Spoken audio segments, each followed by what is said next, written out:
Hello, everyone, and welcome to the Winter 2025 launch show. We've now completed 3 years of the American Richu Mahjong League. This is Korak. Jen will be along shortly, but we also have Nathaniel Hello, everybody. and Jen, who may or may not be muted. I know she was dealing with that, but Edwin, if you're here. Yep, I'm here. All right, so that's who we're going to have today. Of course, as normal for these, we're going to do a quick summary of everything that went on in all of last season, try and get that under an hour, and then take a look at the new pairings and standings. But this is now the completion of the third year of the American Reach Mahjong League. So, with the founder of the league, do you have something to tell us?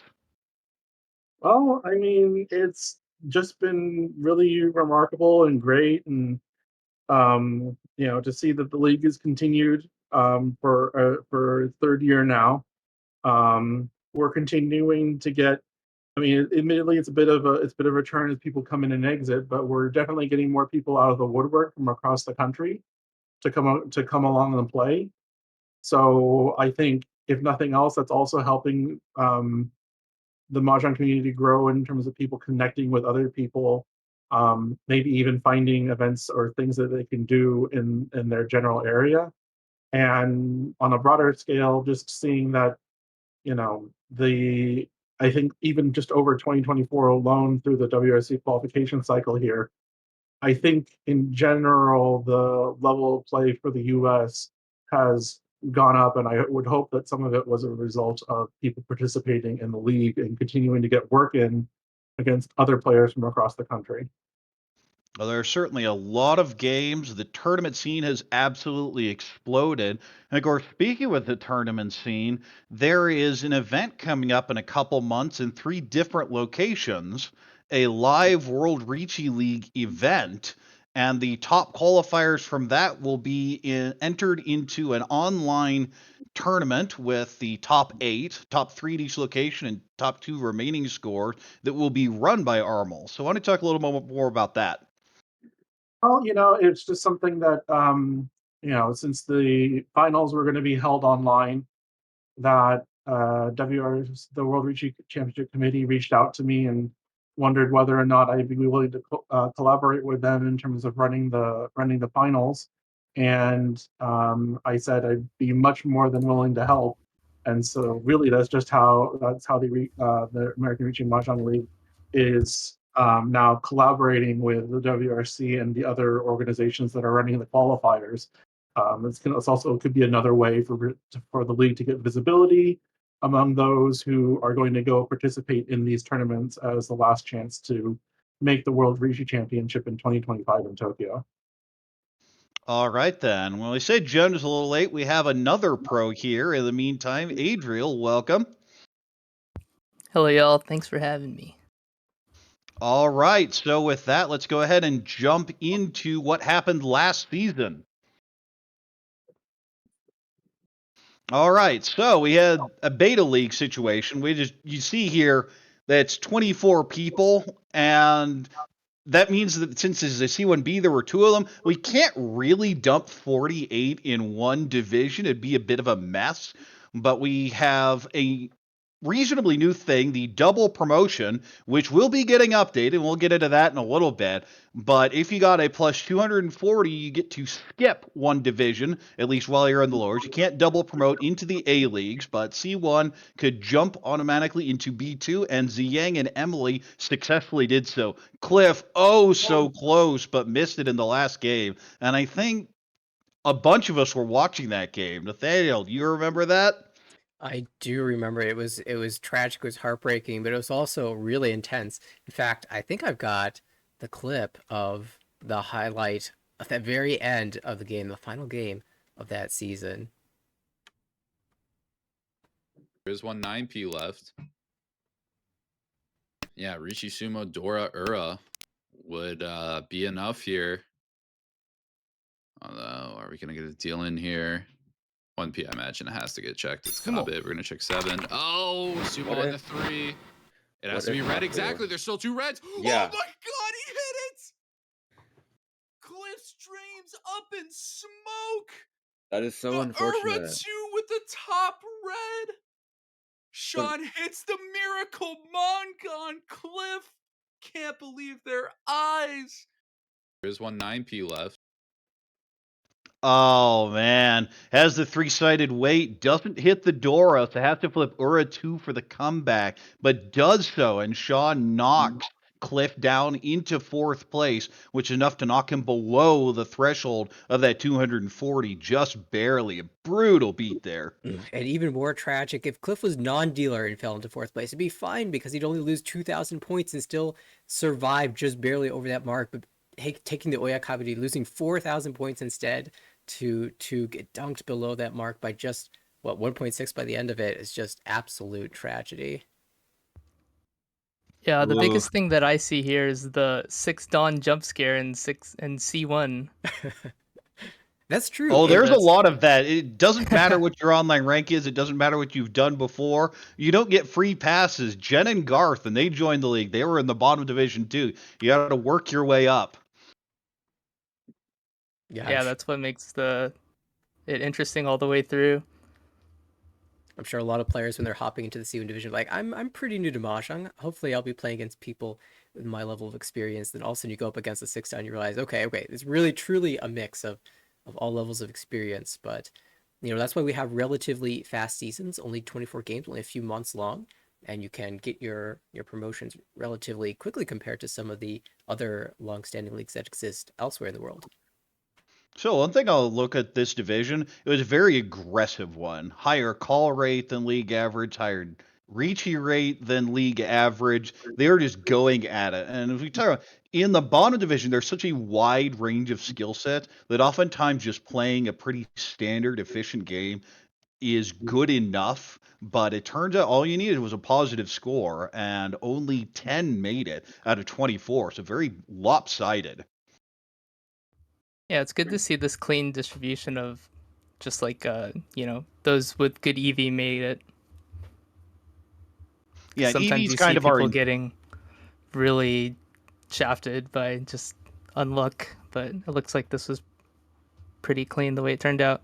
Yes, EV is kind of our internal statistic. It's just calculated by division, by your win percentage times your win average minus your deal-in percentage times your deal-in average. So you figure those four will come together and be reasonably consistent. And you can see here, it's not a one-to-one, but it's very strongly correlated. At the same time, just different call rates. You see a 48% winning the division and a 46% at the very bottom. So it's not like you can really read anything into it. All sorts of different styles. It's just so much ultimately about efficiency and cashing things in.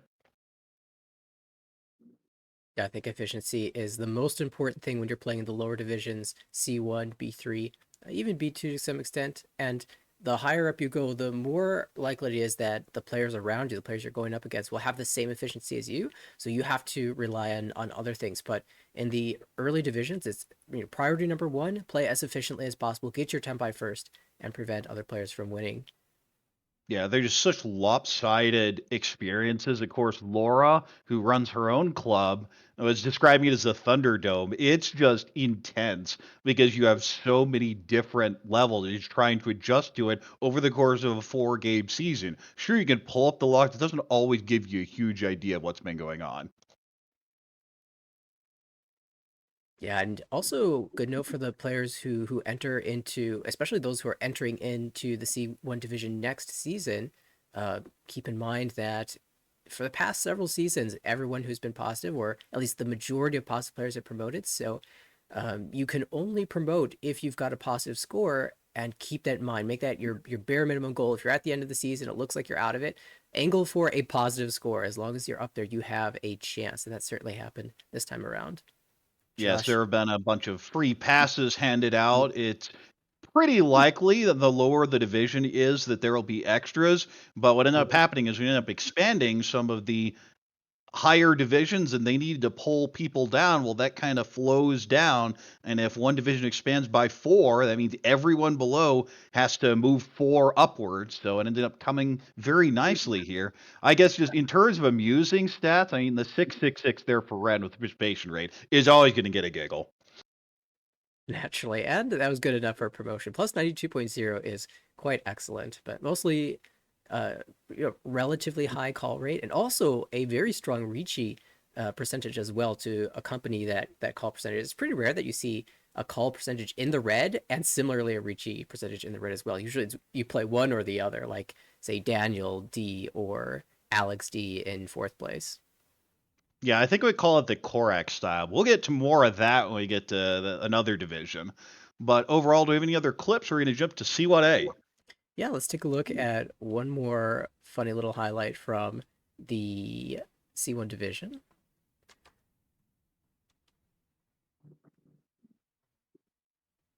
Four pin looks bad. Yeah, still two pins, and like really the only person who could play it is Alex.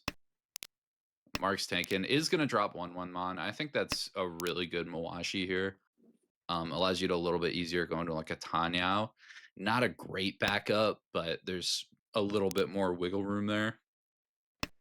8 pin is gonna come out from Sean. Oh my goodness, Ryan just Let's showed go. up. Ryan just Let's go, came to Ryan. town. Okay, well, Cliff forgot to prepare an Ura for Ryan, so there goes that Hanemon. But you know what? Whatever. That's Yeah, Rian classic. Peiko making an appearance here. Of course, been teased there in that broadcast by Harrison for a while. This is the same table as the previous clip is from, but this is what everyone was watching. Specifically, you see those scores with 3 people right on the potential cut line for that double promotion, and even Sean there right near ±0, trying to get a potential bonus spot. Yeah, it was a big win for Cliff, who was, right on the border and jumped into a much better position after this win. And Rian Peiko is a fancy hand. You always have to show that if one gets accomplished. We caught it on stream. I was so happy.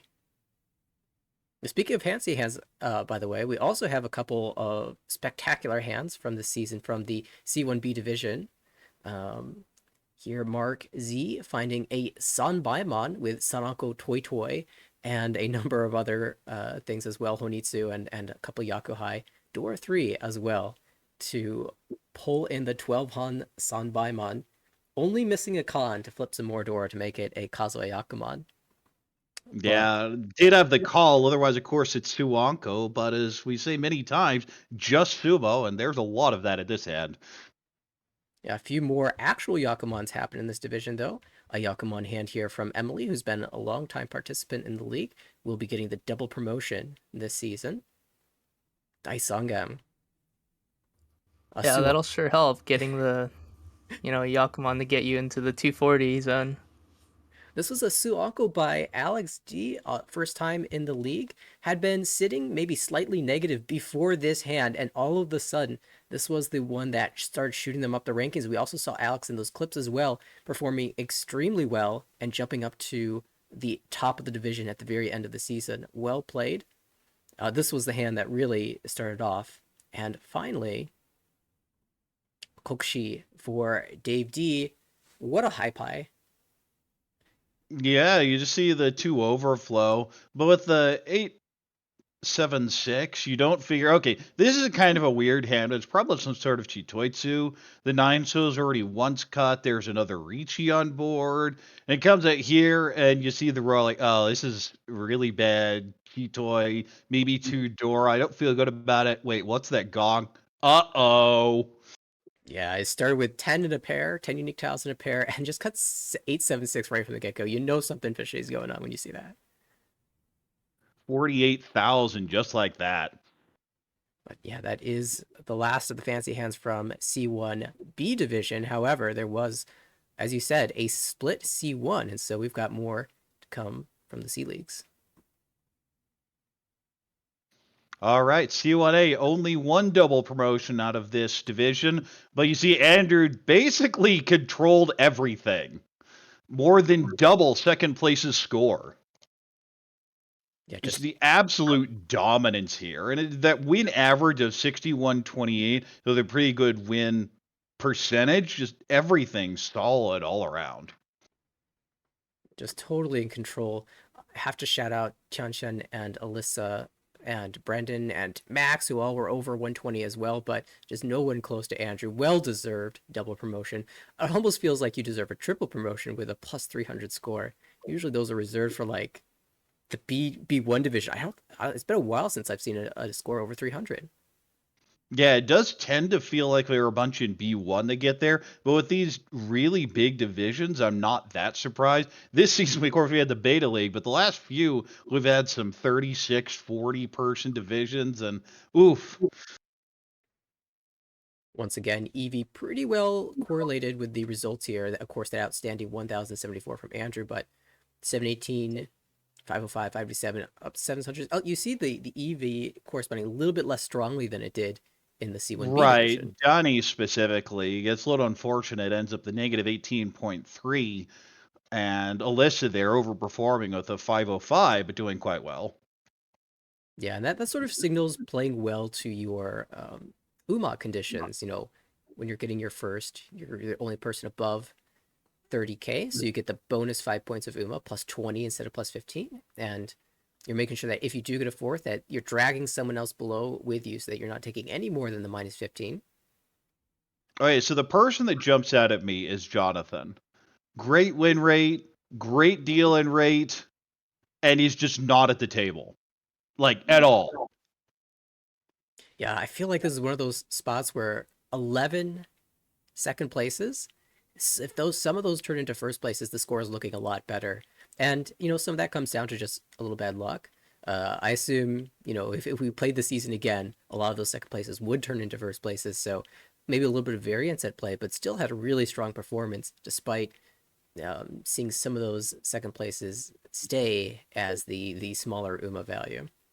Yeah, I'm always someone who advocates for just outright aggression. This is not it, but does really well at the plus 100 overall. That's 16.4% call rate. That may be the lowest in Armal history. It's pretty close. Yeah, this is actually a really low participation rate in general, under 40%, but performing extremely well. So just staying out of danger. And I'm sure that is near and dear to your heart, Adriel.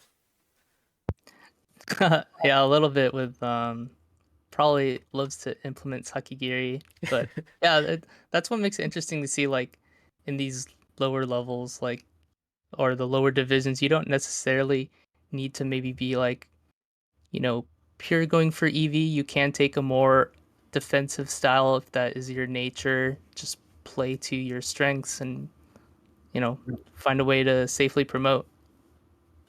Well, I heard a notification. I think Jen has made it now. Jen, how you Yes, doing? I'm so sorry for being late. We're having an influenza wave in my house, but I really wanted to make it. So here I am. All right.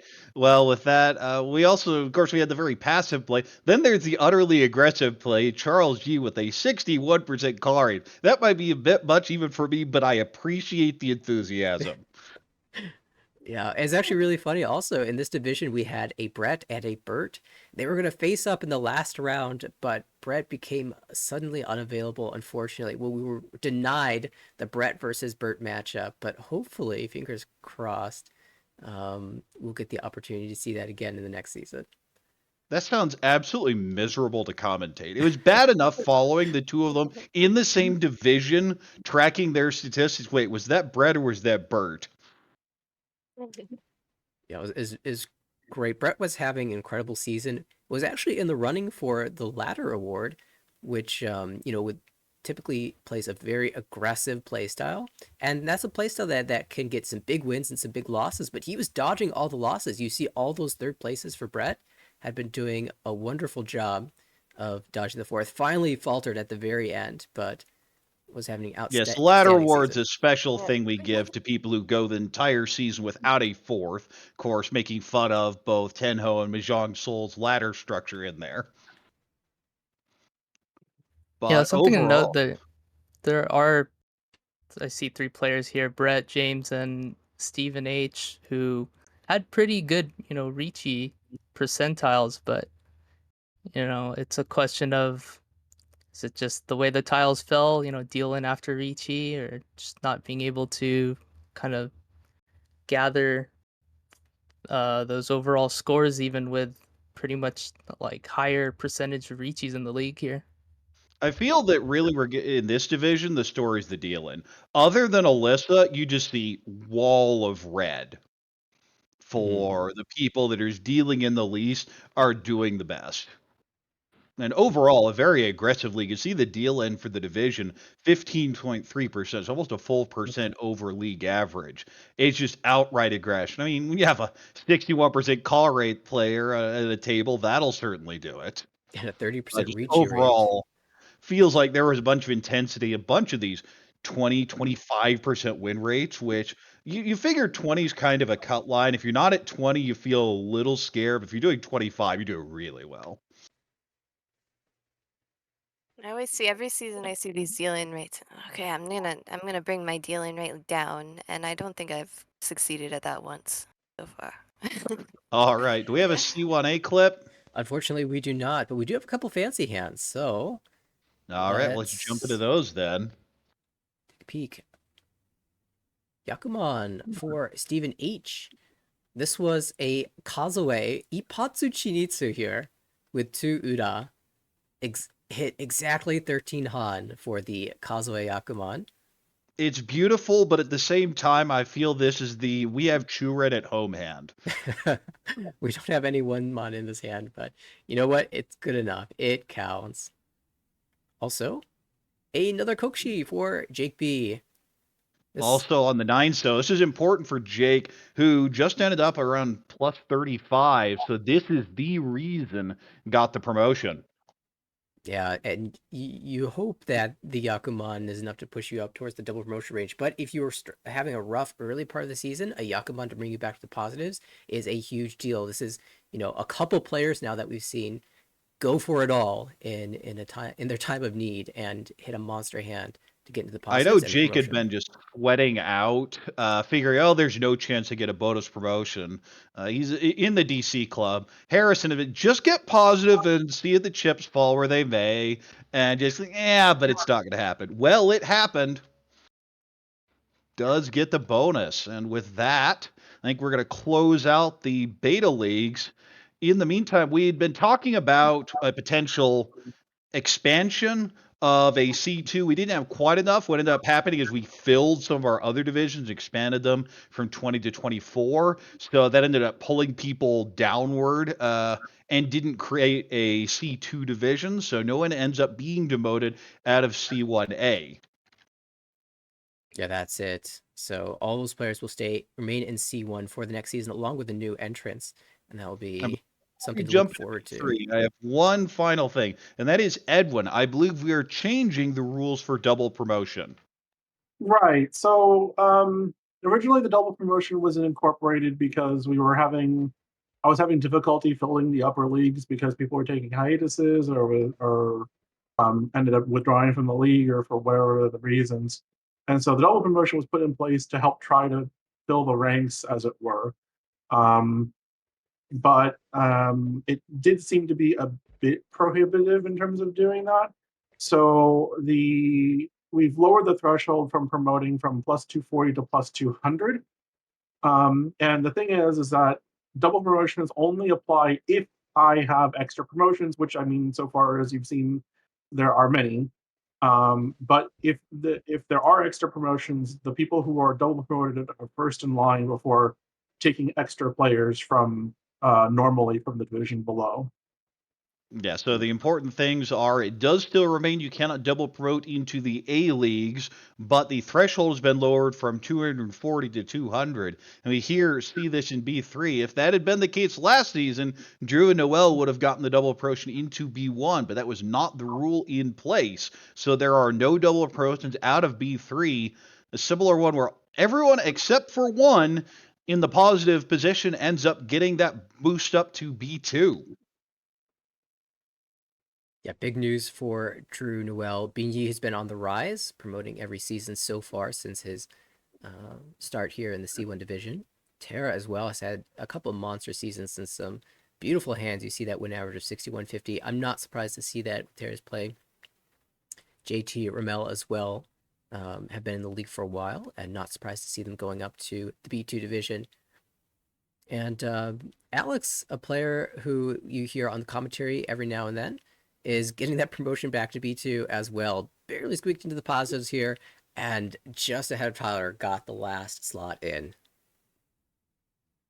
Congratulations to everyone who promoted. On the other side, Thomas and Koichi, Mitchell, James, Ray, and Reason do end up taking a demotion down to C1. And because there were enough spots to fill, there are no free passes. They all will go down. Of course, I think the noticeable one is Koichi, very well known within the community, missed a couple games and ended up costing the spot. It's something, it happens to everyone. We've seen this with Garth in previous seasons. We've seen it in every division that you got to show up for those games. It will bite you.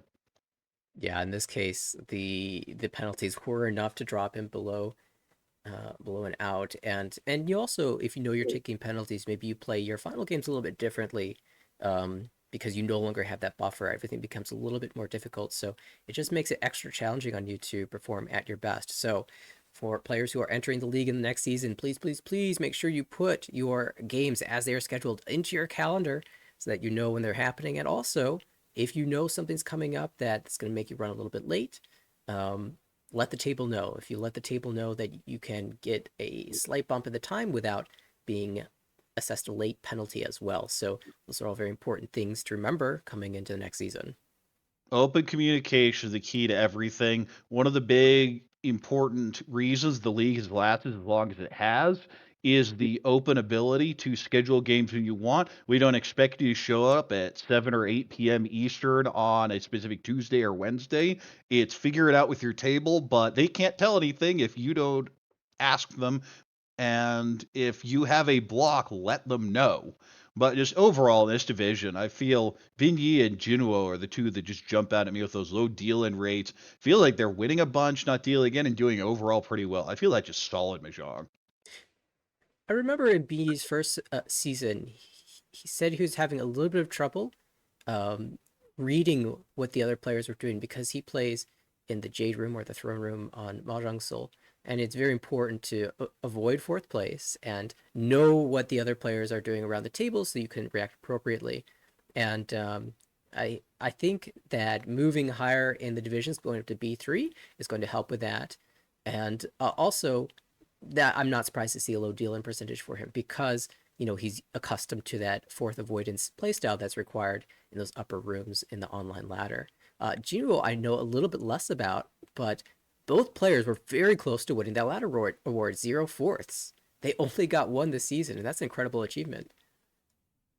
One each, and of course we say in the other divisions, the call and reach rate, I mean, there's a little bit of connection, but it's just not that strong. Looks like mostly statistical noise here. There are many different ways to play in every single division. I feel the most important one, though, is always just win rate versus deal-in rate. If you're winning small and dealing in big, if it's just not happening that often, you're doing pretty well. And that's really the story of Binyi. Yeah. For other folks, any statistics that stand out to you?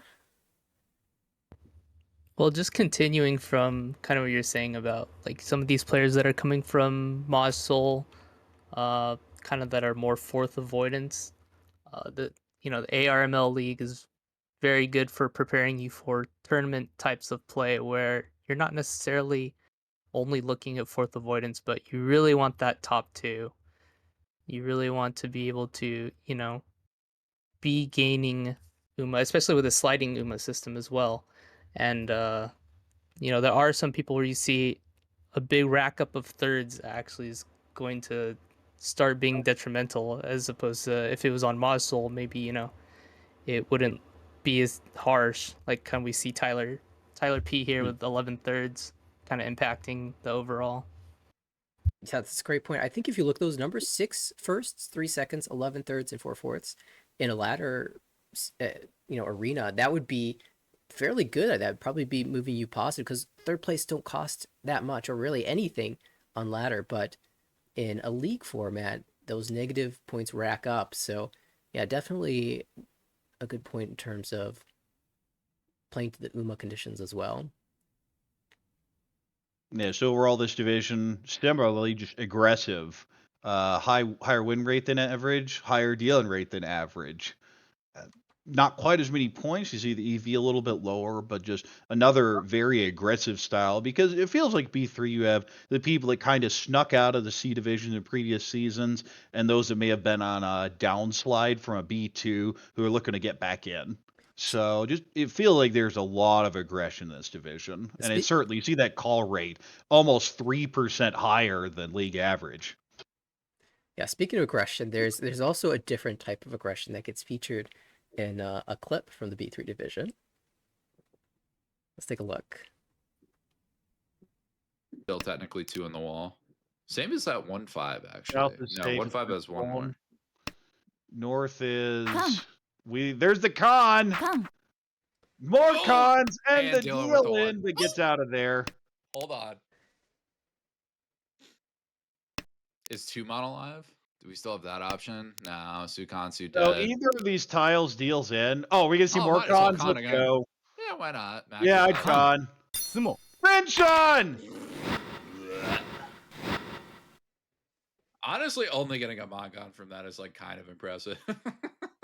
With a Tanya Renshon after like 3 cons. It's like kind of Also, insane. welcome to V3. Still tech.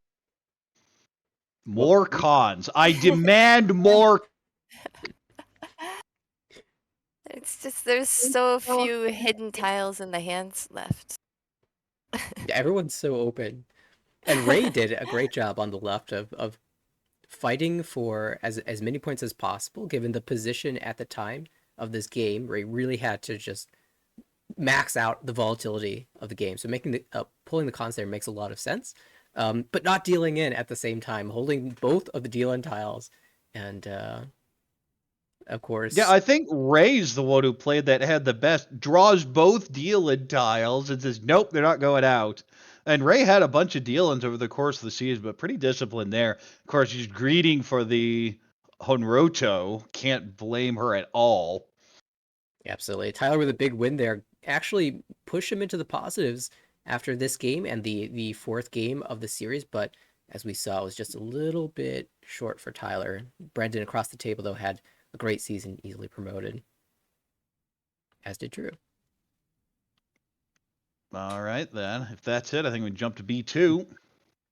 Yeah, let me take a quick peek at the B3 division, see if there were any fancy hands. I do see one fancy hand, not a Yakuman this time around.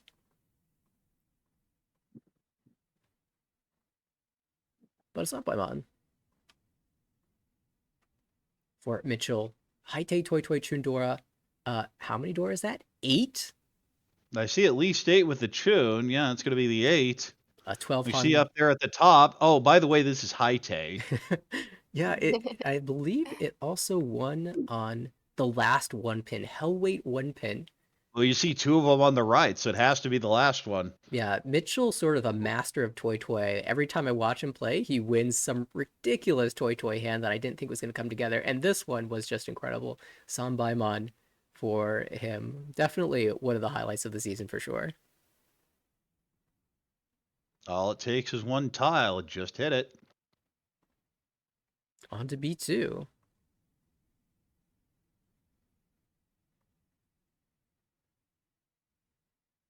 Alrighty, I feel the story here is kind of a story of redemption. Tucker has just had the most ridiculous slide in the history of Armel.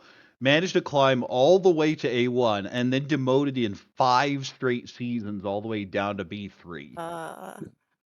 It's like me And in is Pro now League. making the climb back up. Slowly but surely. It's just got to be so demoralizing. The fact he's stuck in the league and is fighting it out is just a testament. That's got to be debilitating, especially a player like Tucker who's just known for tilting, as a lot of us are. I am also known for being pretty tilted. Yeah, I feel like it's pretty common for Mahjong players to be very mentally involved with the game, and it's especially players who are I don't know, mathematically inclined, which a lot of Mahjong players are. They tend to think, question statistics like, this weight is statistically likely to beat out that weight, so why didn't it win? You know, I can't lose 5 times in a 6 times in a 7. Exactly. Definitely not an 8th one here. Yeah, me at the roulette table. that sort of thing can get in your head. It can make you play in ways that are unusual, and to be able to knock yourself out of a spiral and start climbing again is definitely impressive. And I think definitely lessons to be learned for all players who tend to get in their own head. I being one of them, I'm definitely very mentally attuned to what's happening at the table. And I think things should be going right. If I think my play is good and the results are bad, it makes me question my play. But that sometimes that's just mahjong. Sometimes the luck doesn't go your way, and you have to ride that out until normalcy returns. My experience has always been I play the best in games they end up 4th. And I play terribly in the games I win. And I look at the logs, and they're all just a bunch of mistakes in the games that I won, and the wall just rewarded me. And then I look at the force like, but I played that perfectly. I hate this game. Yeah, and you start hating every single person at the table. It's worse online because they can't see you flip them off. So you have to Yeah, I actually not the person, the weight or the absolutely. middle weight that beat out your 3-sided weight. Yeah, Yeah. casual 8-pin Kanchan beating Sun Menchan. That's never happened in the history of Mahjong. Nope. Anyway, so you see here, again, it just feels like the deal-in rate. The exception here is Carl. But the deal-in rate, you keep that around 10%. You're doing really well. The exception is Carl, though, and I'm not quite sure what happened here. And not winning a whole bunch of hands that sub 20% always hurts. But you see the EV at 408 just got it really unlucky. We talked about that in some of the earlier divisions that sometimes doesn't match up all that perfectly, especially right around that level when you get towards that cut line, that bottom quarter. Yeah, actually, S- having so- seen Carl since his entrance into the league, he has always been known for having a low deal-in percentage. I think his first season he had like 6% deal-in percentage, something insane like that. Was always very good at avoiding deal-ins. I think maybe the one thing that he could improve is um, decision making in critical situations. You can play the entire game perfectly and make one small mistake in the most critical hand of the game, and all of a sudden that first turns into a second, that second turns into a third, and that third turns into fourth, and you're losing out on a big chunk of points for a very small slip up. And I mean, that's definitely something that a lot of players could look at in their own games, in the log reviews. Or you might go through a game and say, I played this 95% correctly, maybe one or two mistakes here, but were those the important spots of the game? And can you identify those important spots as you're playing the game and make sure that you're getting it right at that time? And if you still did nothing wrong, you check your Oyakabari and use that to cope. Boy, I did that this season. One of the things that I see different from this division that is I'm happy to see is that the Pwn Cat of this division promoted.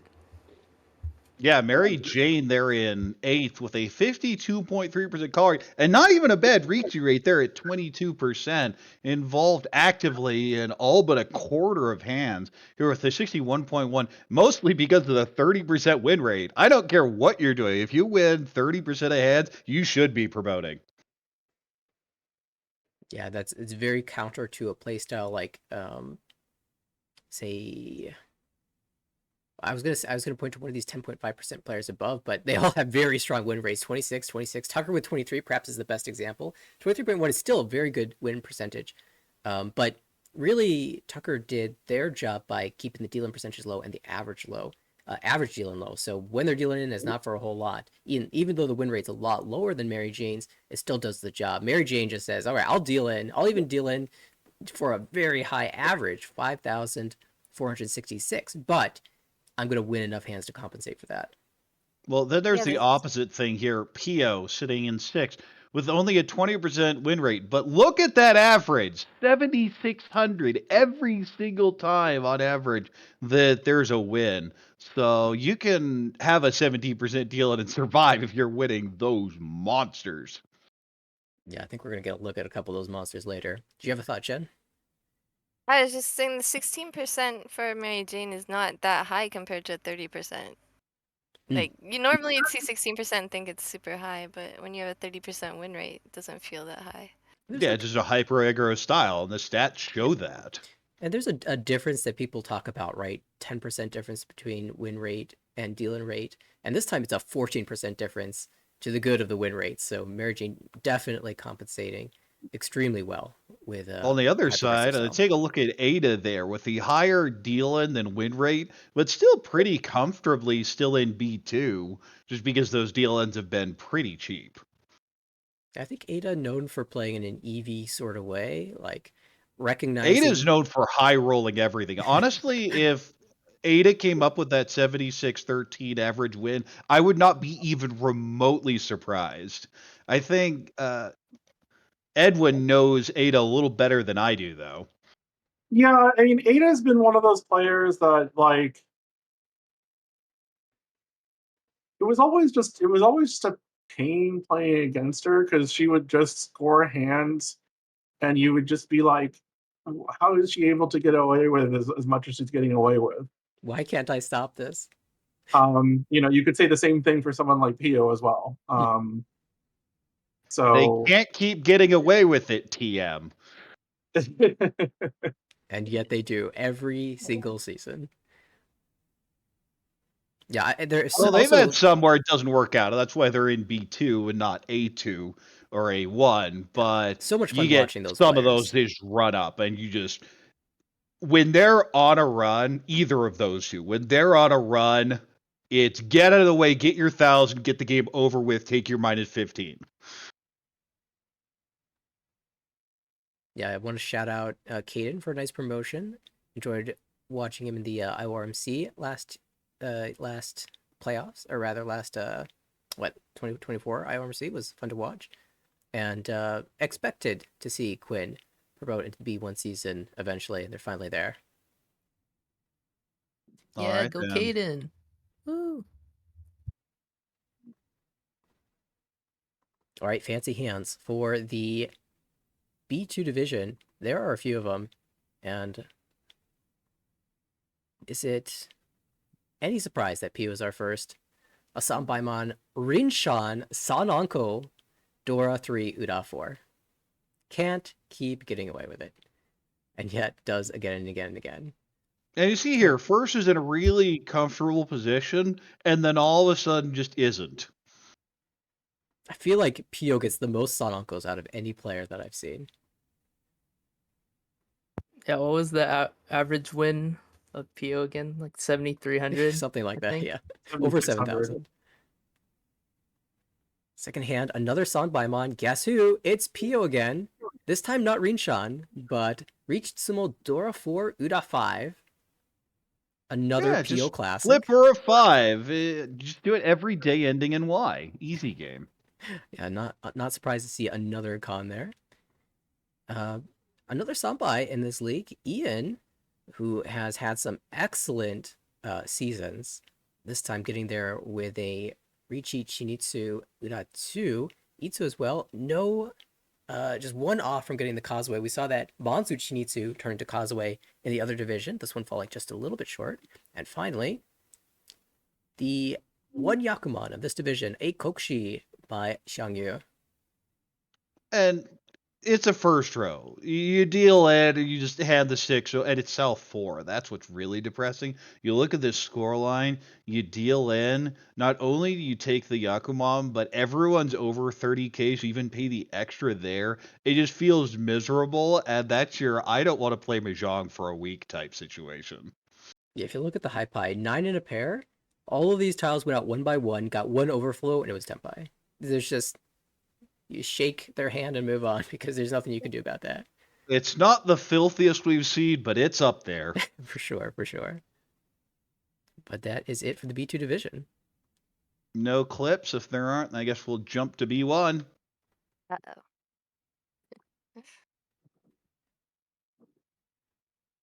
Yeah, Oh. Jen, I see that name up there. You actually did pretty well. Wow. I might not have done that well if I knew this many people would be moving up.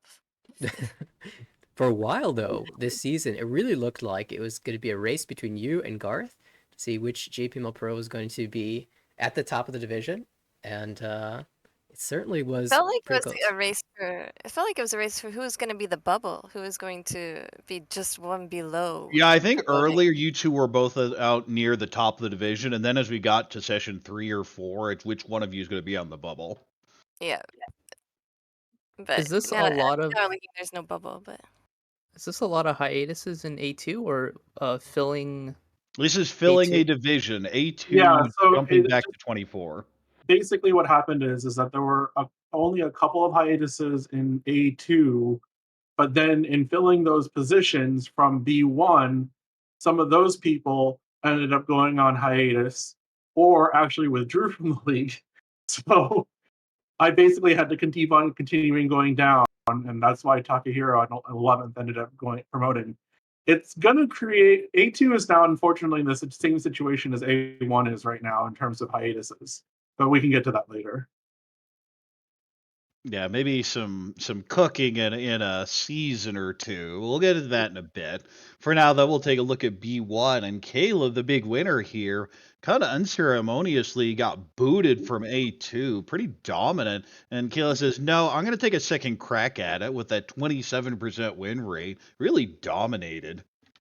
Yeah, I felt like that last season, Kayla was getting really unlucky, actually. A lot of Tempai battles that she was just losing the coin flip bot, and it looks like she was winning this time. Well, to do it, you see the EV. Something else you're noticing is it's not. You still see the correlation, but there's no one jumping out to a 1200 EV in this division. It just everyone's kind of in that range, the 400 to 800, and you can end up anywhere from right on the cut line to winning the division.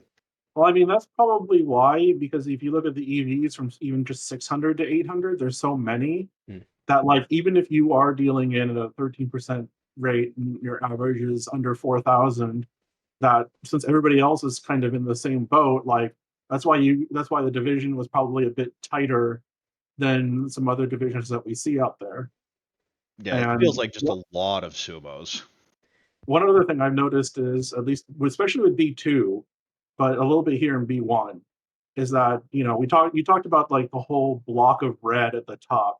There's still some red here, but it seems like it's getting more and more correlated with win rates and deal-in rates, less correlated to like winning out the actual value of the points.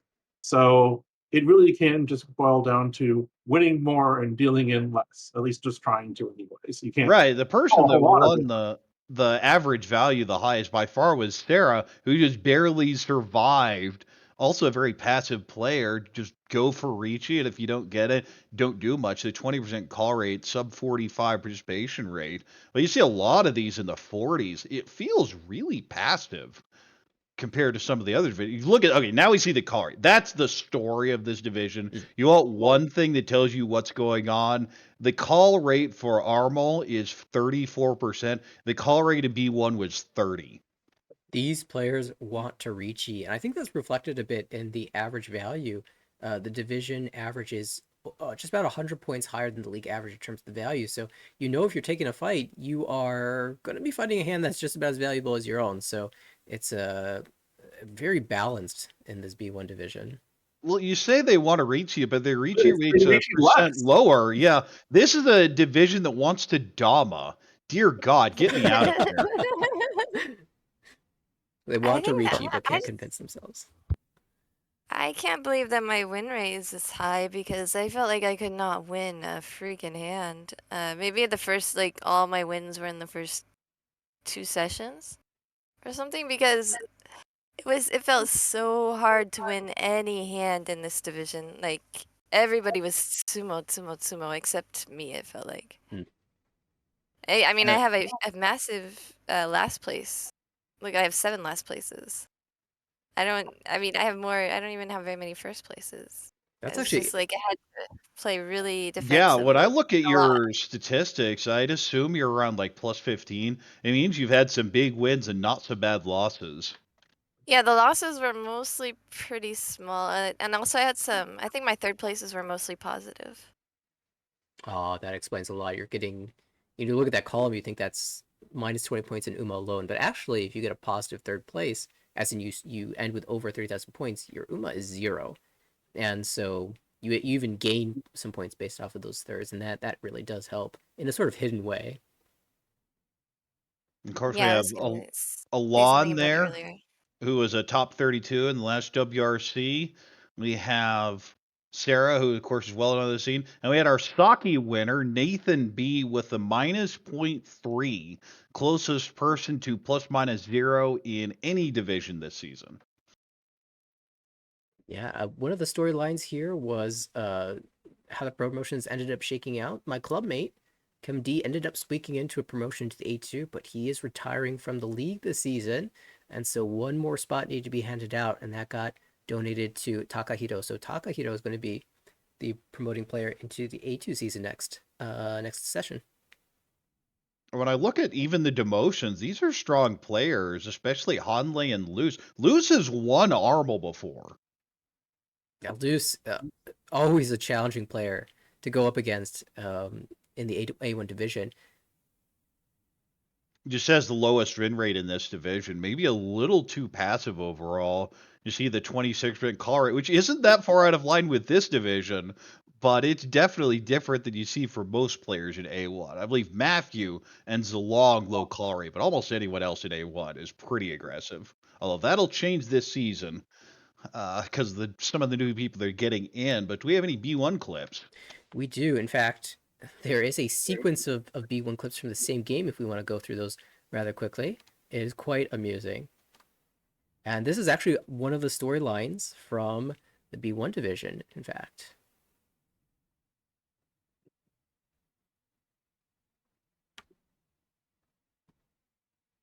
Christian's just shoving. Wants this Sancho really badly. That is Tempai on the right for Ricci, Pinfu, and then either Ipeko or Dora. But Dora, we have 2 of those on the left now. Can just Can we continue trust cutting the the Sancho or 6? 2-pin. And we'll do He's so. gonna There's fork him Tempai ahead. for dealer. Ricci's possible. On the Eddie 3. Patsu! Oh! Ricci, On the Patsu, Sancho Sancho, side. Mungan. Oh, that's a hit. And I want you to just take a look at where Christian is sitting in the standings right now. 14th place, negative 63.8. This is session 6, the final session, game 4 out of 4, the final game of the season. Christian starts with Ipots Mongon and follows that up. Yeah, just hit the button, get the Patsu on the expensive end. Pretty easy game, huh? Yeah, let's go to clip number 2. That is Tempai for dealer with Ricci Ipeko. Waiting on the 2-pin, the Suji to the Ricci tile is part of the standard Ryankan shape. That's why you don't trust Ricci Suji. Sumo. Oh, just sumo it yourself there, Ricci. Patsu, Sumo, and Ipeko. That is Mongon level. No aura, but Christian says, I don't want to go down. Yeah, and at that point, Korak saying Christian does not want to go down. At this point in the game, we were worried that Christian would demote, but he had more to show us. Yeah, just sumo. My God, Christian is building up a monster currently. That 5-pin is such a huge draw. Still gets the E-pick on the door. There's still 2 1-pin on the wall. 7 On the so still left, looking is good that too. Ishunten? Is it Kutsuki? Yeah, that's Kutsuki Ishunten for Ricci Mhm. Pinfu door 1. And of course, there cut the 3, so immediately draws another, because why not? Dealer Of Tempai course, now. wow. Ricci, Yep. possible Ipeko, 1 Ricci 4-pin. Dora, possibly Peko. Sumo. Oh, and just does it again. My goodness, something's in the water. Crazy wacky zany hot shots. For the fun of it. What was already Hanemon with the Ipatsumo on Dora. Dora. Easy game. And that was the third Ipatsumo in a row in East 1 to just shoot And of course, Christian it's up. on the expensive end with the Dora and the Ipeko to boost it to Hanemon. And just for insult, not that it makes any difference, but gets the Ura as a, I didn't need this, guys. Thanks. Korak and Harrison were on the mic. I was sitting there running the broadcast, and I just said to the commentators, watch him pull the 1-pin on Ipots, and it happened. I'm like, this dude cannot miss. He cannot miss. And I have to say, this ended up being he wasn't done here yet. He won another, Mongon Sumo later in the game and a couple other hands. He finished with a plus 102 after Uma. That is the tie for the second highest score ever in the league, and it is the highest scoring game without a Yakuman. Well, it's the highest scoring game without a double Yakuman, I believe.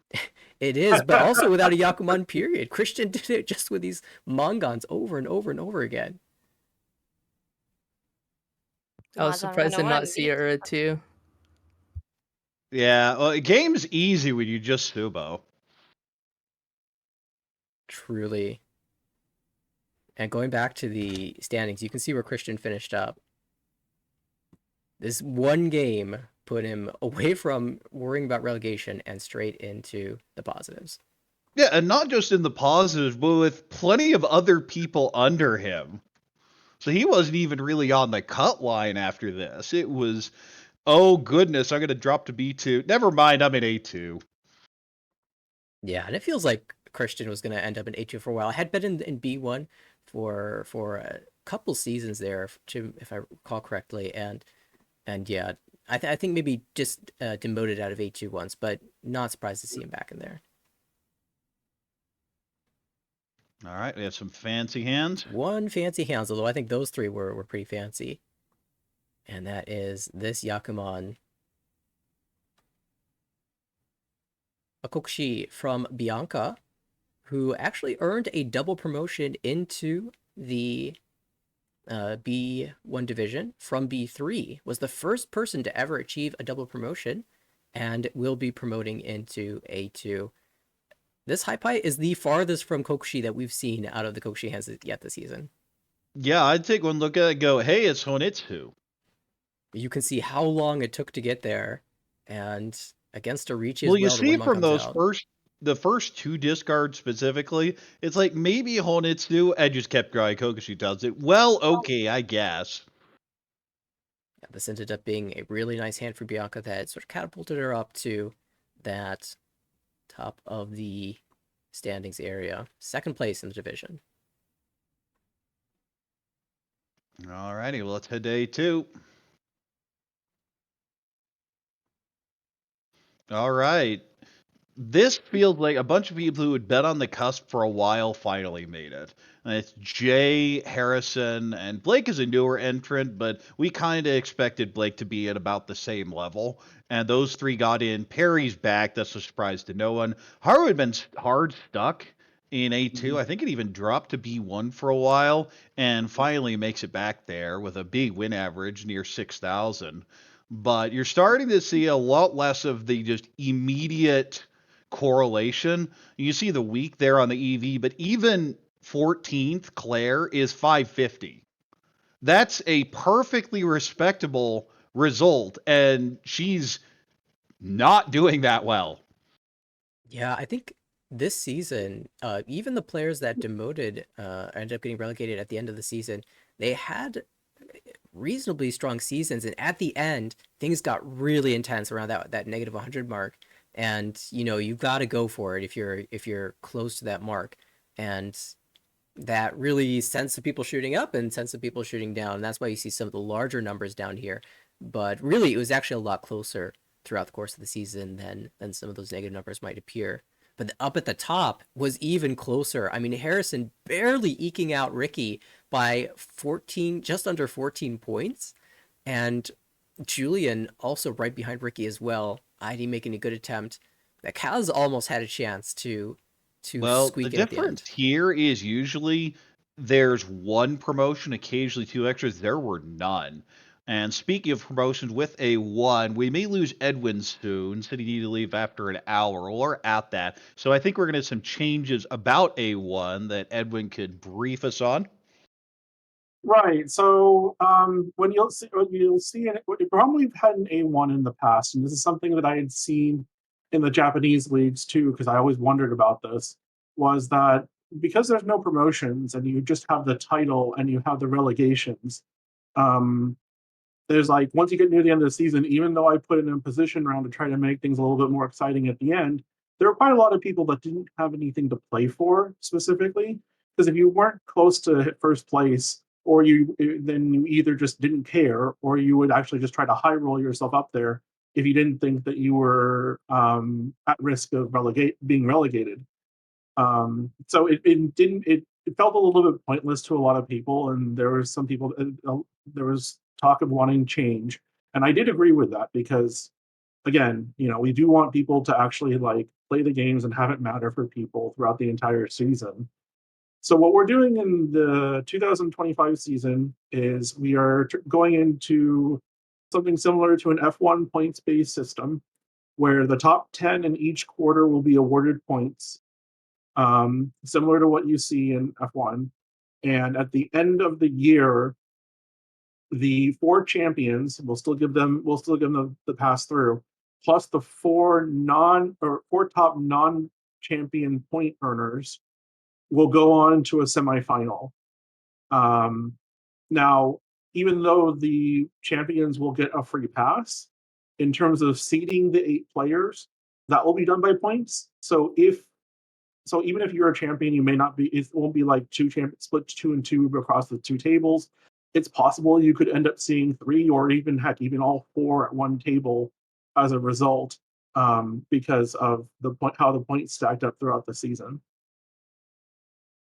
Yeah, But they there's will been play a a lot 4-game of set. Top 2 move on to the finals, and then they have a 4-game set. 8 people in A1 weren't opposed to having to play an extra set if it meant that it made the structure of A1 a little bit more interesting and exciting. So if they were fine with that, we ended up running with this 8-player playoff instead. Yeah, this was long overdue. The snake ladder fixed the issue for tables 1 and 2 because the top player would also be playing the 2 people right on both sides of the cut line, and the second place player would be playing the 2 people just one above the previous person for the cut line and one below, so 2 off. And so those 2 matches were usually pretty intense, but the other 3 tables are absolute snore fest. So this is long overdue and should make the quality, especially of session 6, a lot more interesting for people who are not in those tables. I think a I'm lot of super excited for this. For sure. A lot of players in A1 as well are looking forward to that. And even in some of the players in A2 who are hoping to make it to A1, including the people that just promoted, were also in agreement that something like this would be hugely beneficial to the league. And for the players who are currently in the league and you'd like to check out the point distribution course, go to the standings tab. Nobody's leading that because we haven't seen any A1 games yet, but you can kind of see what's happening there. And I imagine that we'll be keeping track of the point distribution on the website as well, as the seasons come through with this new F1 system for A1. All right, Edwin, you have to go. By all means, take off. If not, we'll, of course, love to have you around for longer. But let's keep talking about A2 now, because that's where we left off, just the win rates here. The exception is Harrison. And Harrison, I never win anything. Well, he didn't. And he proved you can sneak in with an 18.3%. Just had a big win average and a low deal at average. There's another exception being Brian getting the other end of the stick. Yeah, huge win average, but not getting in. In fact, just barely sneaking Good into the participation positives. as well. But yeah, we're seeing a less, I guess, of a correlation for EV. I mean, when you get to the A divisions here and you're just basically recognizing all of these names here of people who are both strong online and in person, sometimes you just succumb to the variance of Mahjong, and that's pretty much it once you get to this level here. And I feel just the participation rates of everyone are all pretty similar. I mean, the lowest is the 43 and the highest is the 61. So we've really closed the gap. You're not seeing the 70, 75%. At the same time, you're not seeing the 28, 29%. They're different styles, whether you're balancing just raw calling aggression to passive Ricci play, especially look over there at Barry. But it just, you feel a little more of this is how many hands you're actually going to be able to compete and play for, and a lot less of I'm going for everything. Because what happens is there are 3 other players who can now definitely make you pay if you overextend yourself. And I really feel that's the big gap between A2 and B1. When you get to A2, everyone can build value.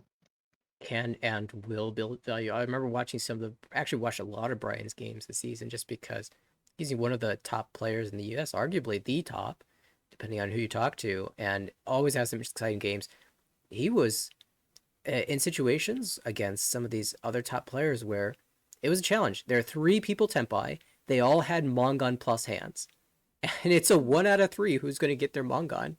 And this season, Brian came out Lusian for a number of those until the end of the season. But it was terrifically exciting and just goes to show, as you said, in A2, everyone is building a monster. And it seemed like there were a lot of head-to-head battles, except for Harrison. He was getting there by only taking fights when he could afford to lose them. That 3,118 average dealing is beautiful.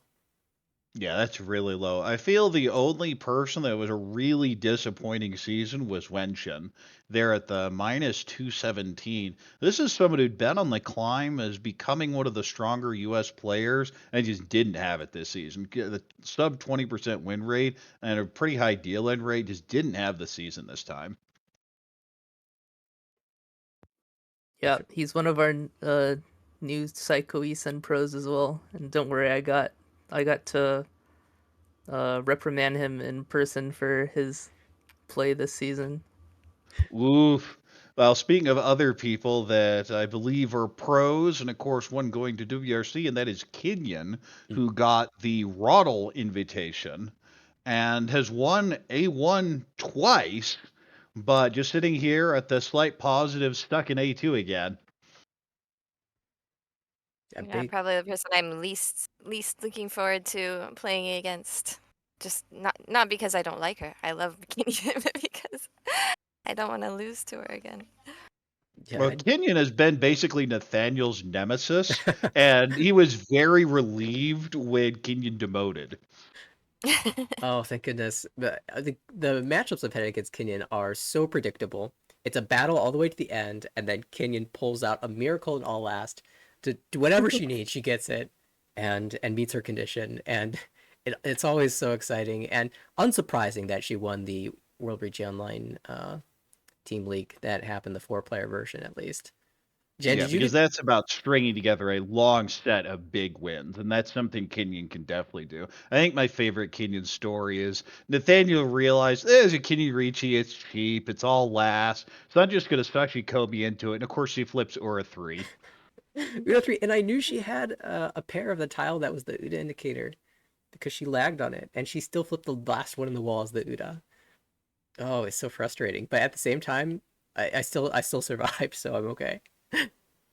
It was only within like 5 or 6 weeks that she racked up enough points for Roddle as well, right? And just held on to it for however long that period of time was, like Well, 4 that's what it months. is it's not in Roddle you don't really play 2 games a session.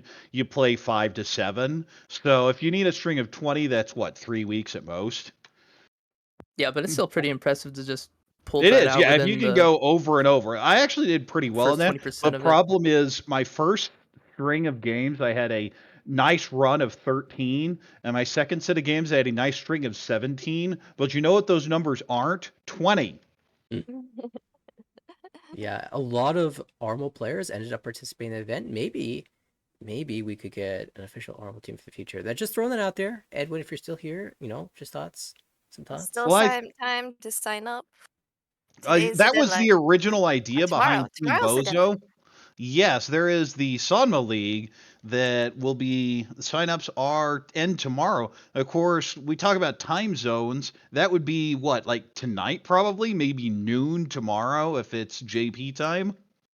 And I think the deadline is for the WRC signups is probably US time because that's all going through outside of Japan, those signups. So All right, should be good until the end, or if you're interested and you don't know if you'll quite make the deadline, I think if you just email the organizers, then they'll be happy to take you. So hold a spot for you. But we were talking about efficiency in the lower leagues, and Sama is a really big efficiency game. And it's also easier to notice a lot of different efficiency situations since you only have 2 suits. So I Yeah. definitely recommend it if you want to improve your game in those ways. And as also Korak was mentioning, it's good for improving your Mawashi game when you have Yeah, to I mean, that's really the skill rebuild. you pick up in Sanma is you can't fold, especially with the structure of Ronron. It's not the same as Tenho or Mahjong Soul because there's no sumo loss.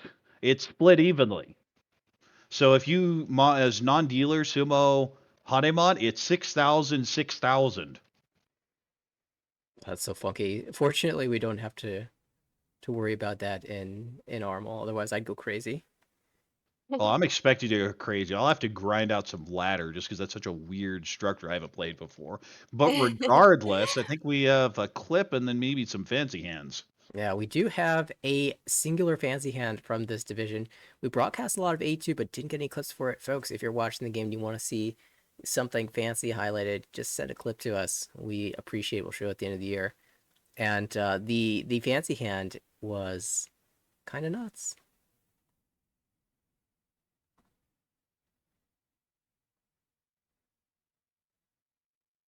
Yeah, that's a Chiho.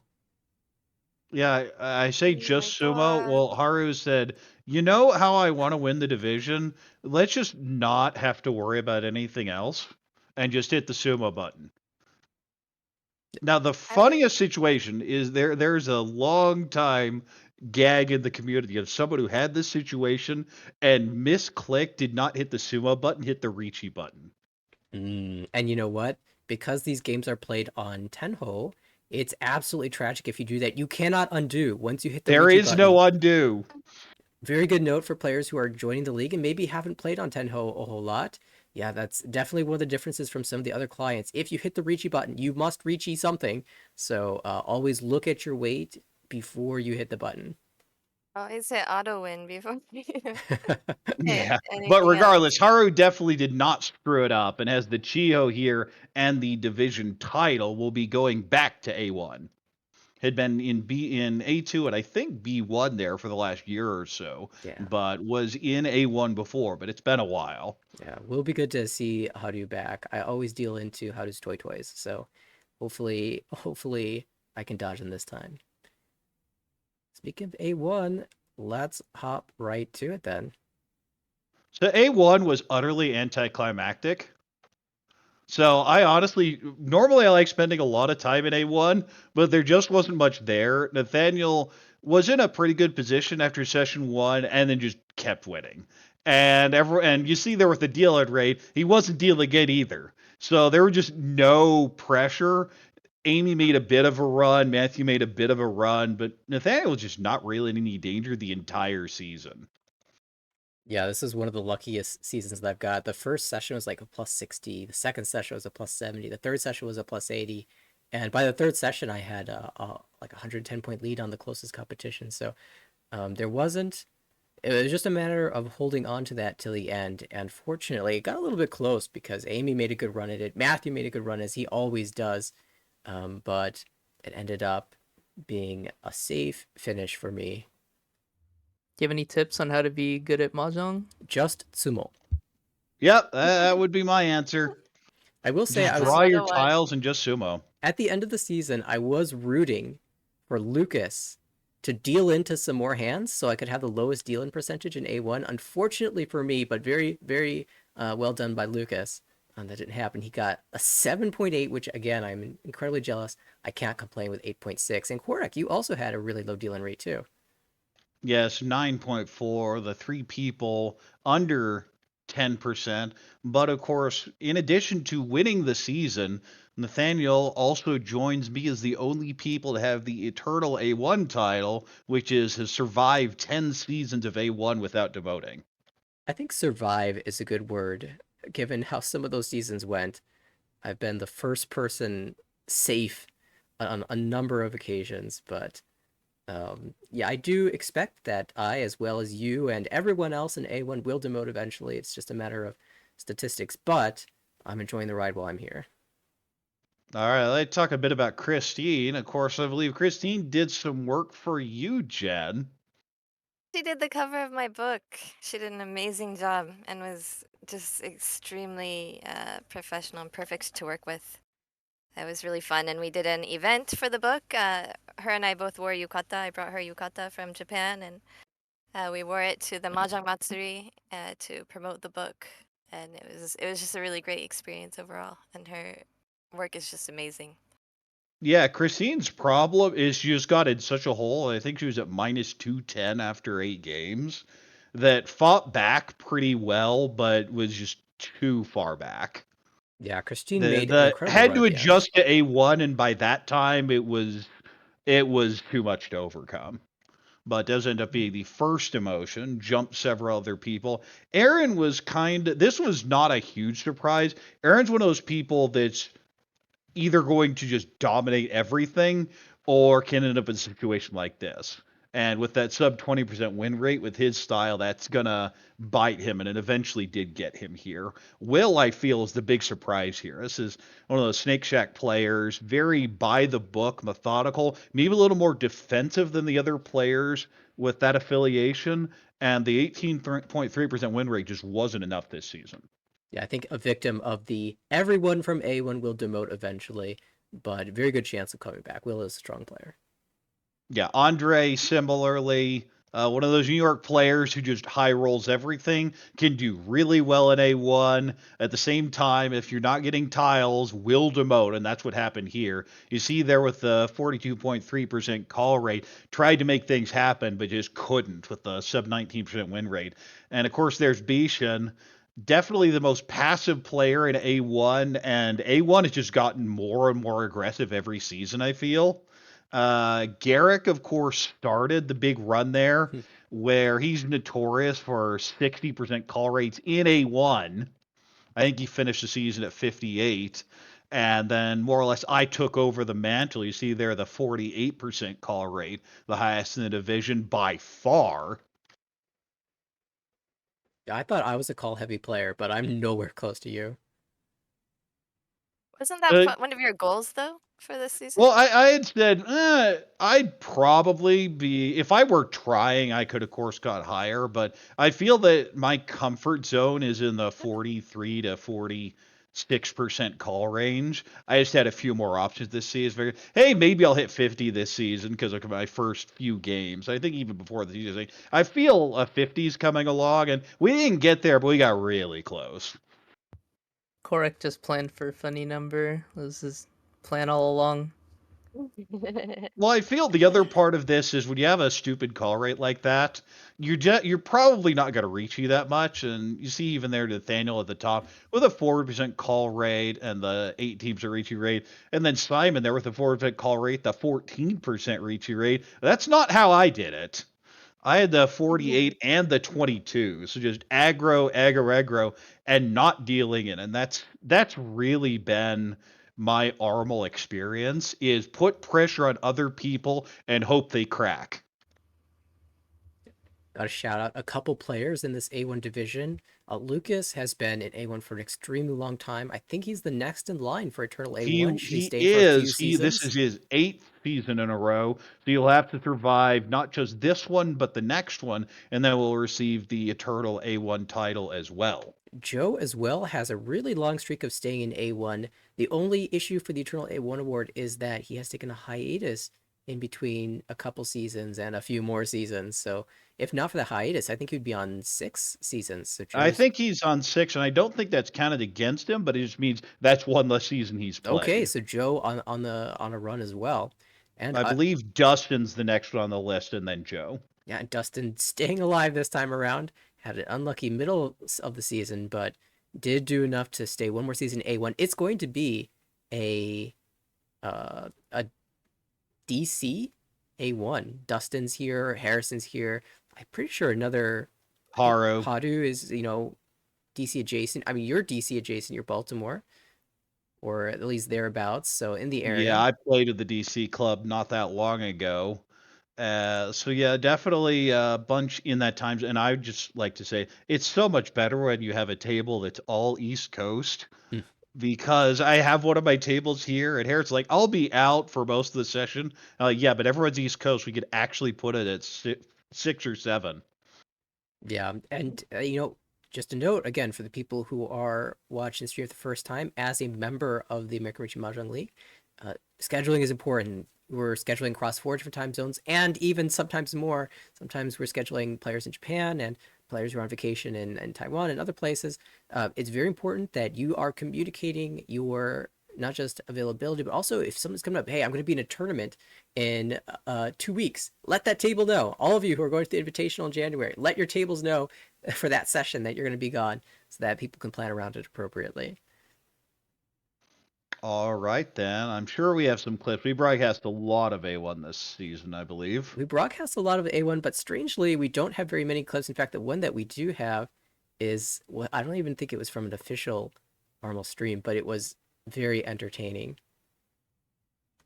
Oh no. Oh, yes. This is bad mic, I think. It's okay. The tiles speak for themselves. Oh, Daisongen. Wait, this is Tenpai. Daisongen. This is Tenpai. Tenpai. This is Cheat White No! No! I think I would have passed the Tenpai to go first. I You mean, can you're in first totally pass place. this. You have Daisongen chance. You have a pair of all of them. And you wait on 5 so? I mean, My heart hurts. I think Isabella speaks for us all. Especially Madai Sangen. Okay, good. That's not when I was casting. But especially when you see the very end of the clip, when you see the Haku come into view, like, oh no, we could have had a triplet and 2 pairs. It's such an interesting situation because Double Ricci as dealer is just awesome. But yeah, the weight Yeah, is but it's a weird. 5 for a pretty sure 3. Leon I would also not take doesn't win that. this hand and gets chased. Yes, he does get chased by Toyman and then loses the hand. Okay, to be fair, that's called karma. But it was a glorious Daisongen guaranteed, right? Daisongen guaranteed, we say as commentators. And I think the dragons did come out, but you never know if they're actually going to come out once you start calling. And of course, people are playing differently because there's a Ricci by dealer, so it was very entertaining and one of the more amusing moments from A1 that season. But we do also have a couple of fancy hands from the A1 division. In fact, 3, and they are all Yakuman. The first of which happened at my table. I'm Toyman. I have Chinitsu Tenpai with Dora, and Dustin Sumo's Kokushi for 48,000 points. And Dustin needed this, and he ended up being the last survivor in A1. And even to get there, had to have a really solid last 2 sessions. Yeah, Dustin always gets his Yakuman at my table. Fortunately, I was not the dealer this time. No, it was dealer who got it, so you paid out as though you were dealer. Yeah. All right, Dustin, one of these days, I'll get a Yakuman on my own when you're on the table. I think in terms of grudges, no one gets to complain more than Steve, just generally. That's for sure. But you're getting up there. Specifically against Dustin. But how about this one from Alfred? Another Kokushi. But look at the situation. All last, you're at negative 400 points, and you pull out a Kokushi to draw. Yeah, this is very much, well, I don't have anything to lose. And the result here, this is Aaron on the right, and this is the hand that ends up demoting him. Oh, you're right. Because Alfred actually passes Aaron for 3rd place and gets over 30,000 points. So Aaron not only drops down below, but also takes the minus 20 points of Uma. Terribly unfortunate for him. Yeah, this is a 52-point deal in. Ooh. Still, you see the player, you assume they're doing Kokushi, but they just never have it, right? Well, he didn't have it, and as I recall, Aaron was Tempai here. It wasn't a bad objective push. And it's Absolutely. Dora, there's one out. If it's Kokushi, it's got to be one of the one left, right? Right. And if it's just a Cheetor or something, it's probably not going to pass. But Chitoy, Dora 2, okay, maybe we probably don't even drop below 30,000. at this point of the season, if Aaron wins the hand and gets a first place, then all of a sudden he might be thinking about the championship game instead. So, definitely makes sense to jam in a lot of situations. And the final Yakuman of the A1 division, Matthew. This one was insane. There's a turn 5 Ricci across the table.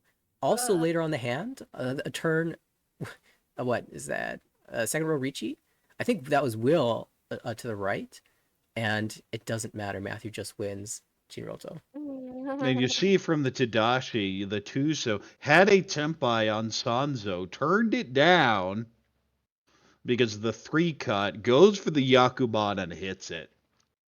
And there are 6 different terminals in Mahjong, right? Two for each suit. Matthew had a pair of all of them. He was overblocked for Chinroto. This is amazing. How many Chinrotos have there been in the league? As Either far as I 2 know, or 2. 3. I remember broadcasting one by Luce, actually, in one of the early divisions, maybe even the first season after the Beta League. And that was crazy enough. Also turning down a Tempai to Greed for the Jinroto. And I think this is the second one I've seen. But it's possible another one happened and escaped my noticed. Yeah, and this got Nathaniel into, well, maybe Matthew could make a comeback, but didn't really capitalize on it at the end. Ended up with a very strong result. I believe Matthew was second overall in A1, but again, Nathaniel really not assailed, had just complete domination. Even the first session, didn't end up first, was in a solid position by the second, all the way down the rest of the line. Just complete control. Very well played. Yeah, and in the end, Matthew already has a seat at the championship table, so he didn't need it, but it would have been great. Great to win. I don't think anyone's won 2 in the same calendar year, so the first person who gets to do that will be a nice accomplishment. I think I've only Tempai Chinroto in an official game. I've never. It's I don't so think I've ever rare. won it. I feel if you get 2 season championship, you have to use that meme of Obama awarding a medal to Obama and swap your face in. Wait, does that mean that the final would be Sama? No. So what happens is in the second season that you win, the second place player gets the seat. Now, of course, there isn't a rule, but if you win all 4 seeds, we're just going to give you the title. I'll just come out and say it. I'm down for that. I think that's deserved. That's gonna happen. Like the one season we implement the F1 system with the new playoffs, 8-person playoffs. Someone's gonna win all the divisions. We're gonna give it to him. Not official, but I think that's how it should go. All right. Well, let's take a look at the new season. Of course, that is the 3rd year of Armel now officially in the books, but we're not going to stop there. Year 4 starts off. Actually, today, this is the kickoff show. There are plenty of games going on right now. We'll start with some of the pairings. C1, you see that part 1. C1 is huge. There's going to have a beta league here, so we're going to have a whole bunch. 11 different tables playing in C1 on Monster Division. There was no way we could squeeze it onto the screen and still be able to read the names. So we're splitting it into 2 parts. And I remember at the end of this past season, an entire club from California joined. It's like, hey, we noticed you're a thing. We want to play. And welcome to that entire club. Hopefully you enjoy your stay in the league. Good luck in the C1 division. Awesome. Yeah, it's really Armo is really the only we were talking about on Blue Sky. It's the only real ranking system that everybody plays in throughout the US. The largest league, because the the US running. is just so wide that, and it's also, there are enough games to actually get a data set. There's a lot of previous leagues that show up for your 1 game a week or a couple games a month. That's not really a strong indicator. There were some club structures with Ricci out during the pandemic, but that's kind of fallen off. It really is just Armel right now, although there is a red-orange league that's getting started up. We'll see how they do. Actually, I recognize a couple players in this list from that Red Orange League. I think you might be coaching a couple of them, Adriel. Had a team like Yeah, possibly. But I yeah, haven't gotten super familiar. Oh, I see Yicheng Z here at the top. looking forward to seeing the crossover between the two leagues, and maybe we can get more players in both. Yeah, you happen to know if there's any Ho jump scares here in C1 this time? I'm scanning the list. If they're there, I don't recognize it based off of this Yeah, name. I Probably don't by Tenho recognize handle any of them instead. either. Well, yeah, that's the problem. Is we'd see it by Tenno handle. And in terms of just the pairings, the table that jumps out at me is kind of interesting. Would be that session 1 table 5 with Ray, Eric, Jack, and Kate. Whereas Ray very much a build everything. And Jack a much more aggressive player. Eric's been in the league forever, so I think that'd be pretty interesting to check out if we get a chance. Anything else that jumps out? I had an interesting study session with Mohan and a couple other players, so very excited about their chances in this division. And also, I'm been following the introduction of the Midwest server. That's like the Missouri, your Arkansas, your Iowa, like that area, and some Illinois as well. A bunch of those players have been joining Armel recently. In fact, a bunch promoted last season, and looking forward to seeing those who were on hiatus or those who are just joining now for this season, and rooting them on as well. Yeah, we might not know a lot of people right now, but I'm really excited to, have a lot of these people make a name for themselves within the next couple of seasons. Oh, I do see another name that's going to cause me problems. There's a new Nathan B. That's not Ichihime. That is definitely going to be an issue. So you want to see us screw up a commentary? Hope that we broadcast. Nathan Brennan, they're sitting in the third session, table 1. So we're going to get confused, I'm sure, over the course of the season, because we have enough people that you're going to start seeing overlaps on names. Yeah. At this table, like what we have, or at this rate, we have enough for a Nathan, Nathaniel. I think there's another Nathan table. There's at least 3, so we're gonna make something out of that in the future, I'm sure. All right, let's see the other part of C1. You see a bunch more here. As I mentioned, 44 players in this division. Absolutely huge. Now, how many promotions are we getting out of C1? That is an. And this is one where we say promotions as of now, it is 7 guaranteed. It will very likely be several others. Our experience has been between 10 and 15 extras out of the bottom division, but that's if things stay the way they have been previously. Looking at this list, I know a lot of people were really hyping up Fangming last season. It was just barely negative that season, but you get your a little bit of experience in the Armel meta and come back strong the next season. Josh as well. And I think I recognize Carter actually as it might be a player that I'm familiar with. So hopefully they do well this season. Of course, I'd be interested to see some of Laura's games. Of course, one of the newer people to the community, but has built up a pretty strong scene in Texas.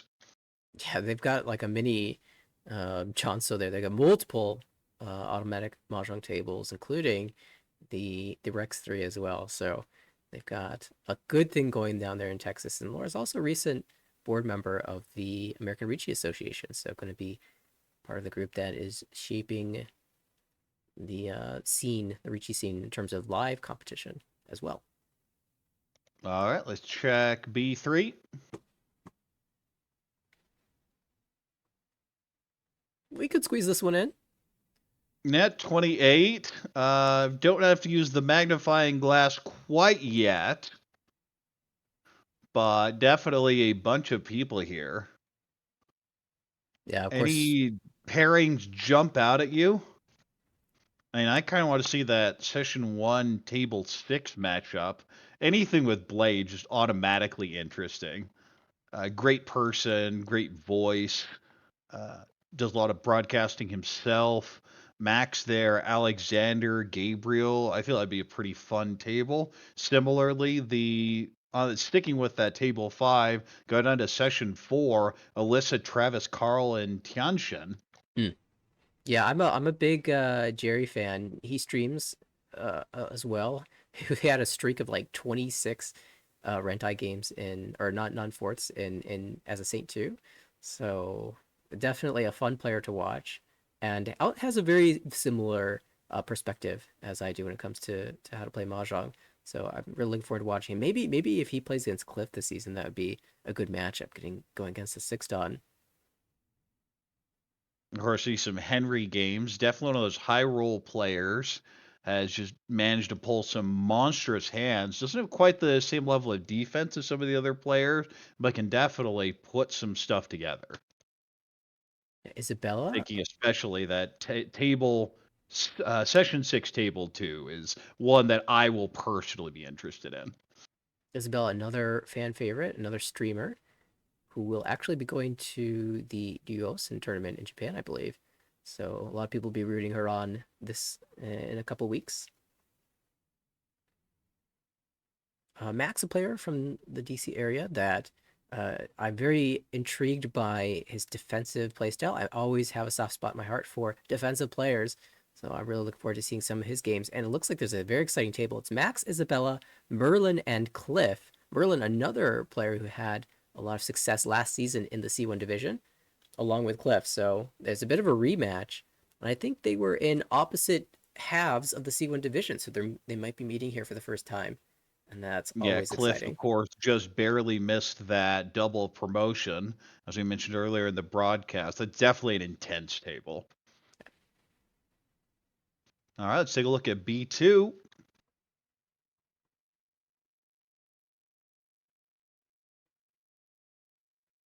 Bingy, I want to see if he continues his hot streak.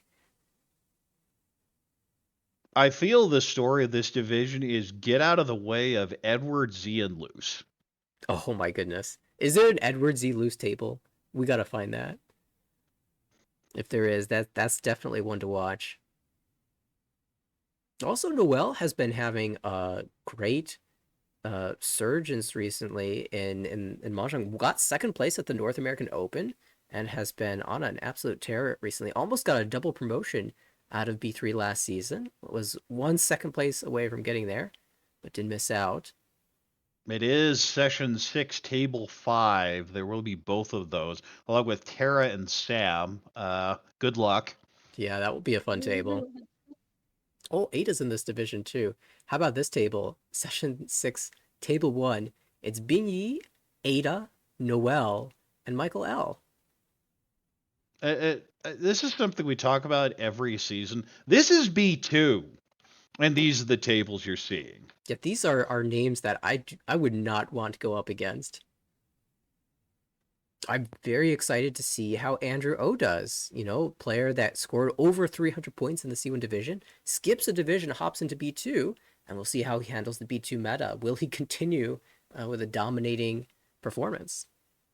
Yeah, I feel a couple of games in this session 3, tables 2 and 3. Ada, Alex, Edward, and Hanley. I talk about nonstop action at that table, and just below them, Zhagyu, Steven, Anya, and Travis. A little more subtlety in there, but definitely some names that have been up in much higher divisions. There's a couple bad seeds and then dropped down later. The young Drew as well. Another great player that is going to be fun to watch. Oh, how about this table? It's Ada, Alex, Edward, and Hanley. I feel like there's going to be some wild things happening in that game. Anytime Alex is on a table, you know something funny is going to happen. He's going to win a Sankansu in one of these. I'm sure of it. As the only member of A1 to have won Sankansu, I just could say I approve. And that's one of those that I just bring it up any chance I get because it's so unrealistic that it ever actually happened. I mean, you definitely deserve to bring that up. Winning a Sankansu, period. And then you would say it was an A1.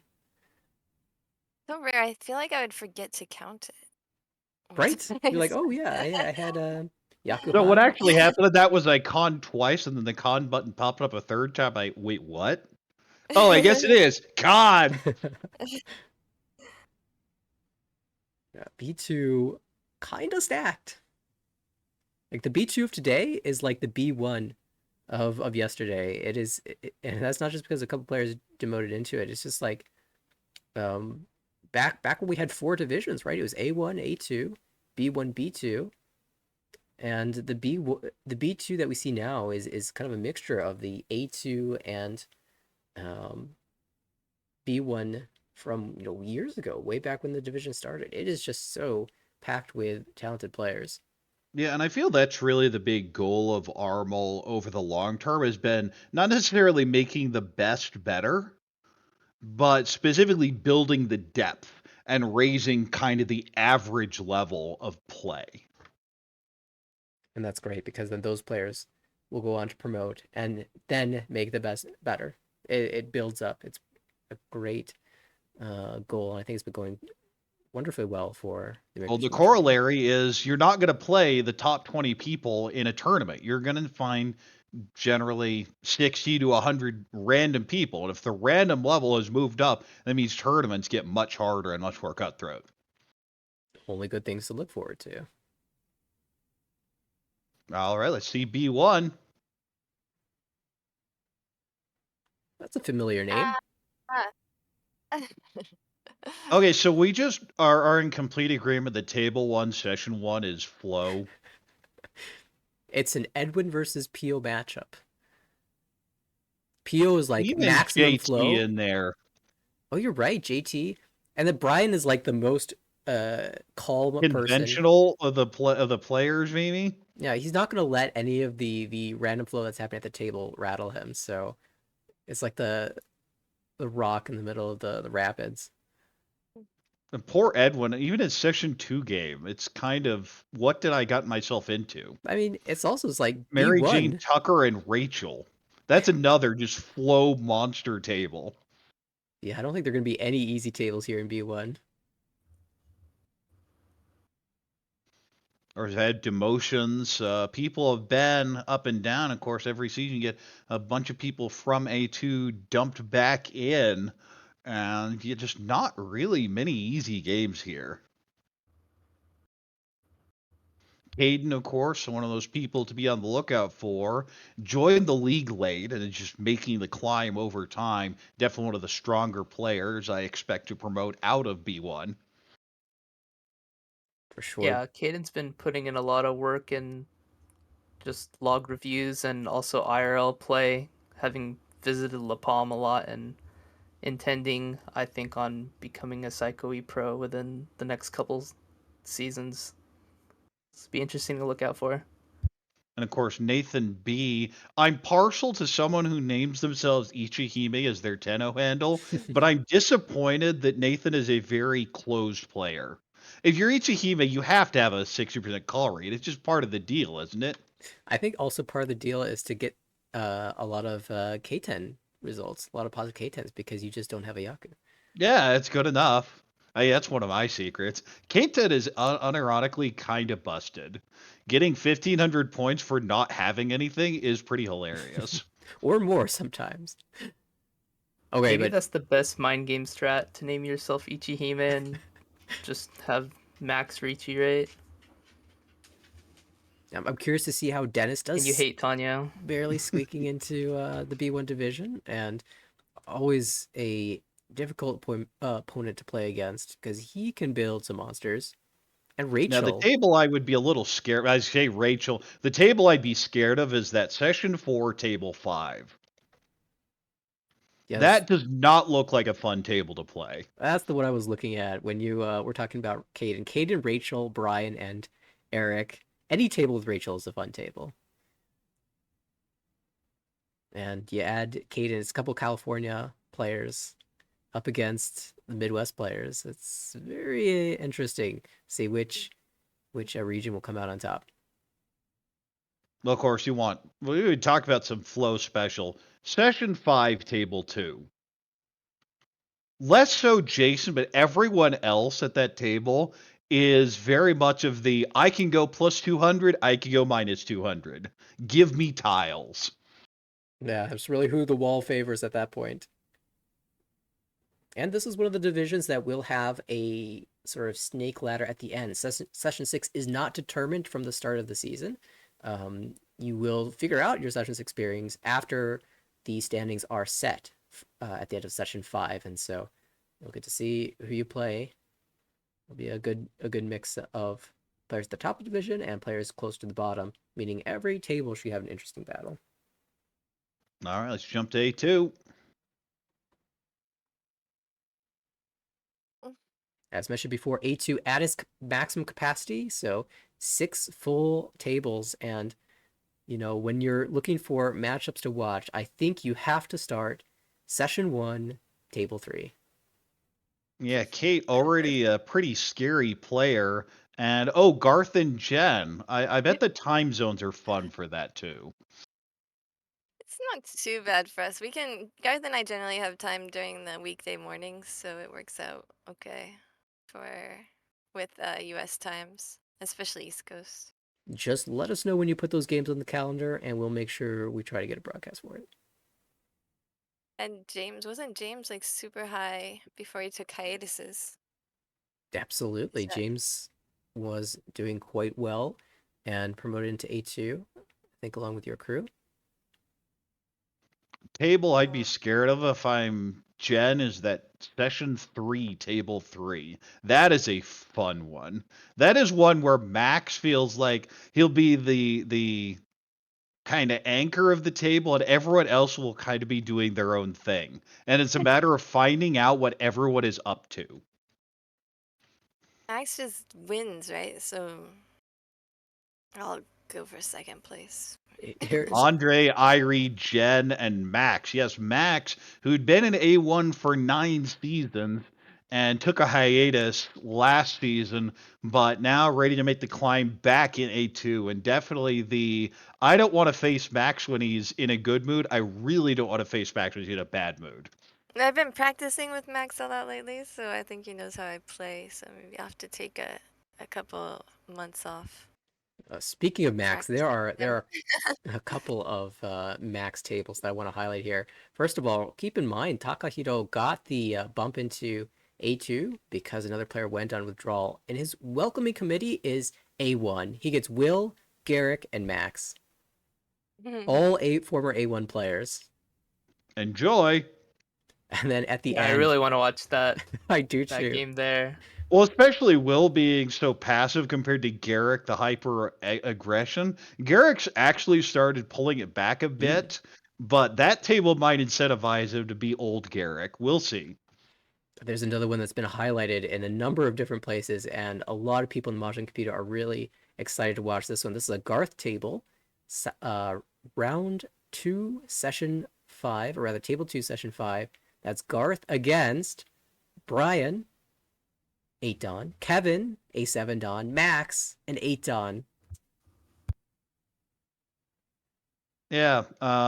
Enjoy? Question mark. I mean, we will, but we'll just sit here with a nice drink and enjoy the suffering. I mean, gameplay. And you just have to wonder, Wait, no, I think I got it right the first time. this is A2. Are you sure we have the numbers correct here? Because this It could be It goes to A1. show how A2 has been. And this is what's going to happen when 20% of the people, and especially when you drop out of A1, a lot of people just go on hiatus for mental recovery because it can be jarring. When you're dropping at A1, it's oftentimes the first time you've demoted an Armal. So it's a bit of a shock. And then it's like, oh, I moved into A2 and this is what I get? Yeah, even after Yeah. expanding the division, almost half of the division, 11 players, are former A1 players. And one Yeah, of them, it's Recently, right? yeah, Like- it's almost unfortunate for people who drop from A1. You're like, wait, did it get easier or did my season get harder? What just happened here? Well, you do have the advantage that you don't have to be the top, but now that that's changed, there is even less incentive to drop out of A1. Because the first couple seasons, honestly, there's a general feeling, even if we drop, we'll be back pretty quickly. It won't be that bad. Of course, the best example of this, the very first season of A1, where the demotion line was positive, actually. So, Not going to have anything like that anytime soon, most likely. But this, you get into this A2, it's definitely not a free pass. And even some of the strongest players of the U.S., like Navitas, has been stuck in A2 at extra season, couldn't go on a run. Steve stuck in A2, couldn't go on a run. Vishen stuck in A2, couldn't go on a run. Eventually made it back to A1, but it's hard to get top 5, top 6 with this grouping. Yeah, I want to shout out Oliver for hitting A2 this season. Has had a very steady climb, not promoting every single season, but just very consistent gameplay, and I think has really improved a lot over his time in the league. And so I'm really excited to see how he performs. A number of other regulars that have been in and out of A2 will get their chance. Bianca getting her chance for the first time in the A2 division to make it to A1. We'll be looking forward to seeing that as well. I'll say the last name in this division that I think has the potential to promote, but at the same time could absolutely implode would be Kate. Very aggro player, big value, just wants to run over everyone if at all possible, and not particularly the type of person you want to face. Yeah, good luck. But if there's bad flow, can take advantage because Kate has been known to push fairly aggressively and get into trouble at times. If Kate does promote into A1, good luck to everyone who stays there. This is just a ridiculous division. I wouldn't be surprised at anyone who promotes and anyone who demotes. 100%. All right, then. With that, let's head to A1. Quickly before we head to A1, I just have to shout Dylan because we didn't look at this at the last season. 14 second places. Basically set a record for number of second places last season. So we'll see if that's good enough to also carry him into A1 in next season. And looking at A1 for next season, we have our pairings. So a few new people here. I'd say the first table that jumps out at me is Simon, Dustin, David, and Harrison. Mostly because the Dustin v. Harrison trash talk fest. Those two, I'm sure, will not shut up the instant that series is scheduled. Are we having a Dustin versus Harrison matchup? Yes, it's session 1, table 4. That's what I'm saying. Yeah, there we go. That's the one that is going to be entirely obligated to get some DC people on the cast. You're gonna have to cast that, and we're gonna have to get like a Dennis on the broadcast. Irie, or maybe Dennis. Yeah. All those people. Just should be entire DC cast for that one. I hope you're ready for some PML blood in your first session, Nathaniel, one way or the other, with Jay, Stanley, and Amy from East Coast. But yeah, I really hope I can get Stanley's comms or for Stanley to stream that one on his personal stream so I can hear his reactions. Yeah, Stanley took a season off after promoting to A1 to get this specific matchup. Amy and I are the welcome committee for Jay and Stanley. I'm going to stick with Harrison. After he deals with Dustin, look at who he walks into in table 1. Lucas, Amy, and me. That feels like the type of table where Harrison might just die. I feel that's a really bad matchup for him, and not a bad one for me. That is definitely going to be like your A1 test. These are veteran players in Armel and A1 specifically, and yeah, your game against theirs. See if you can hang. And that's something that's really nailed people has been the adjustment of, oh my god, I'm up in A1 with the people that I didn't think I was going to be at, and being starstruck a bit. And of course we had Christine definitely just got demolished in those first 2 sessions. There's often a welcome to A1 table, and the problem is A1's so strong. They're all that. Yeah, just from my own personal experiences, when I first joined A1, I should have gotten demolished because I was definitely not playing my normal game against, someone would slam a reach and I'd just be out of there. I didn't want to touch it, even in spots where I should have. So it definitely took a little bit of time to acclimate to, these are strong players, but that doesn't mean you need to change your playstyle. And that'd be the one bit of advice I give to people are joining A1 for the first time is y'all are good players. You made it to A1 too. So don't do anything differently just because you're playing against the names that have been here for forever.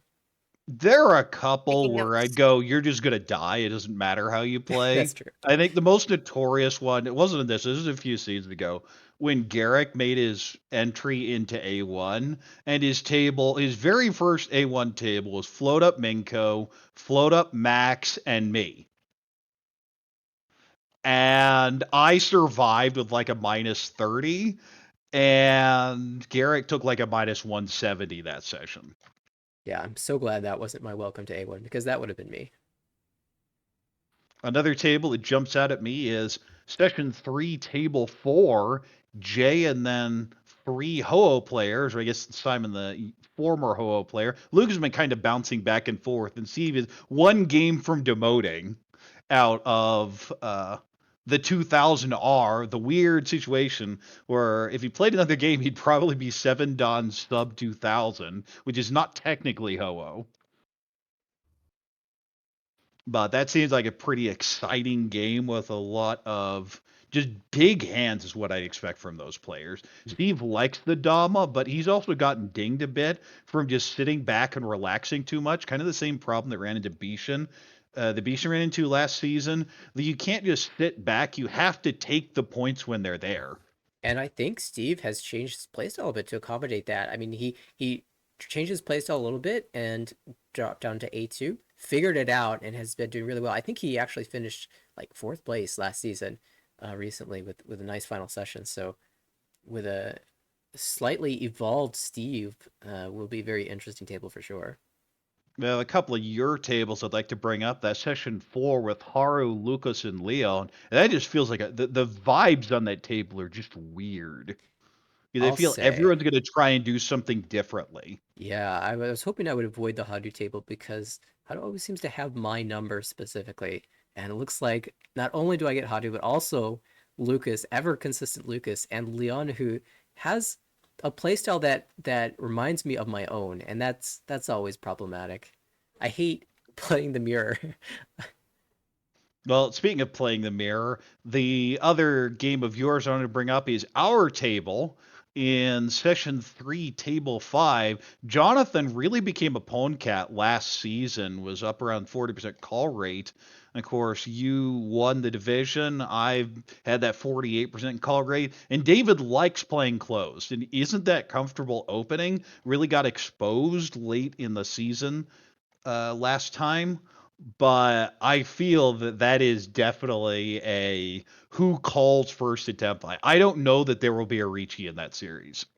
Yeah, I feel like if I'm the one that's opening, I'm going to be in trouble. This is actually a really tough table for me as well because, of the people that spend a lot of time late nights in the Discord chat playing games, studying the game, you are one of the ones that I talk to the most, and David is also one of the ones I talk to the most. David just has a read on me because we've talked so much about Mahjong. He knows my style, and I know his style.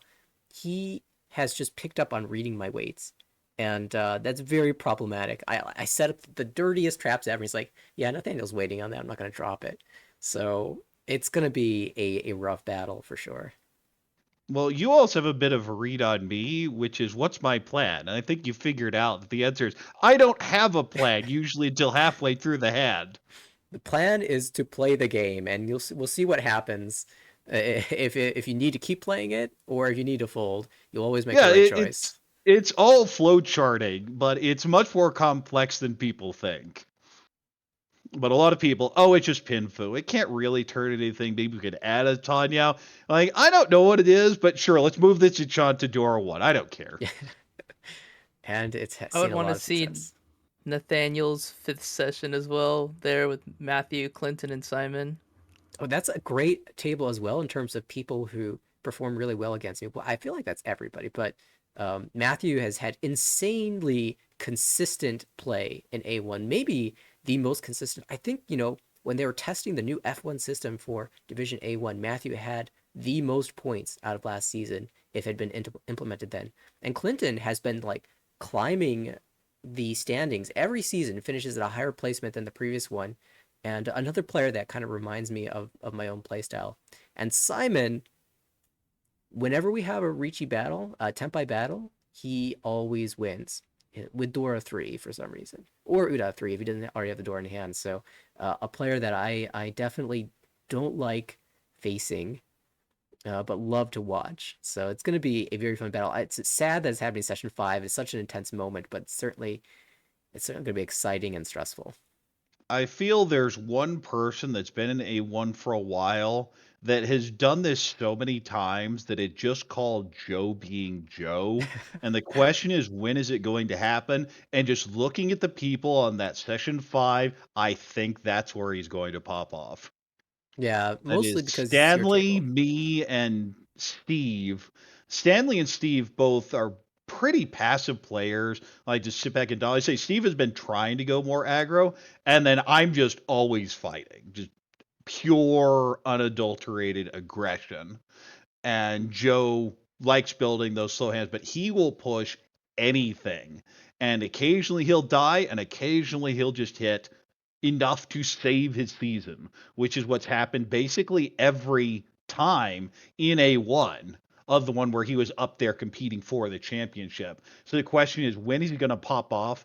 And I feel it's either that one or his Session 3 game with Matthew, Harrison, and Leon. That's another one where everyone's kind of passive and maybe Joe could run over them.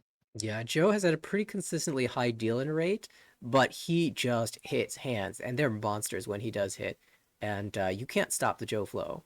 He will get a big session, and that's either gonna put him near the top of the division or it's gonna save a negative for him. But he'll just always hit. You can count on it.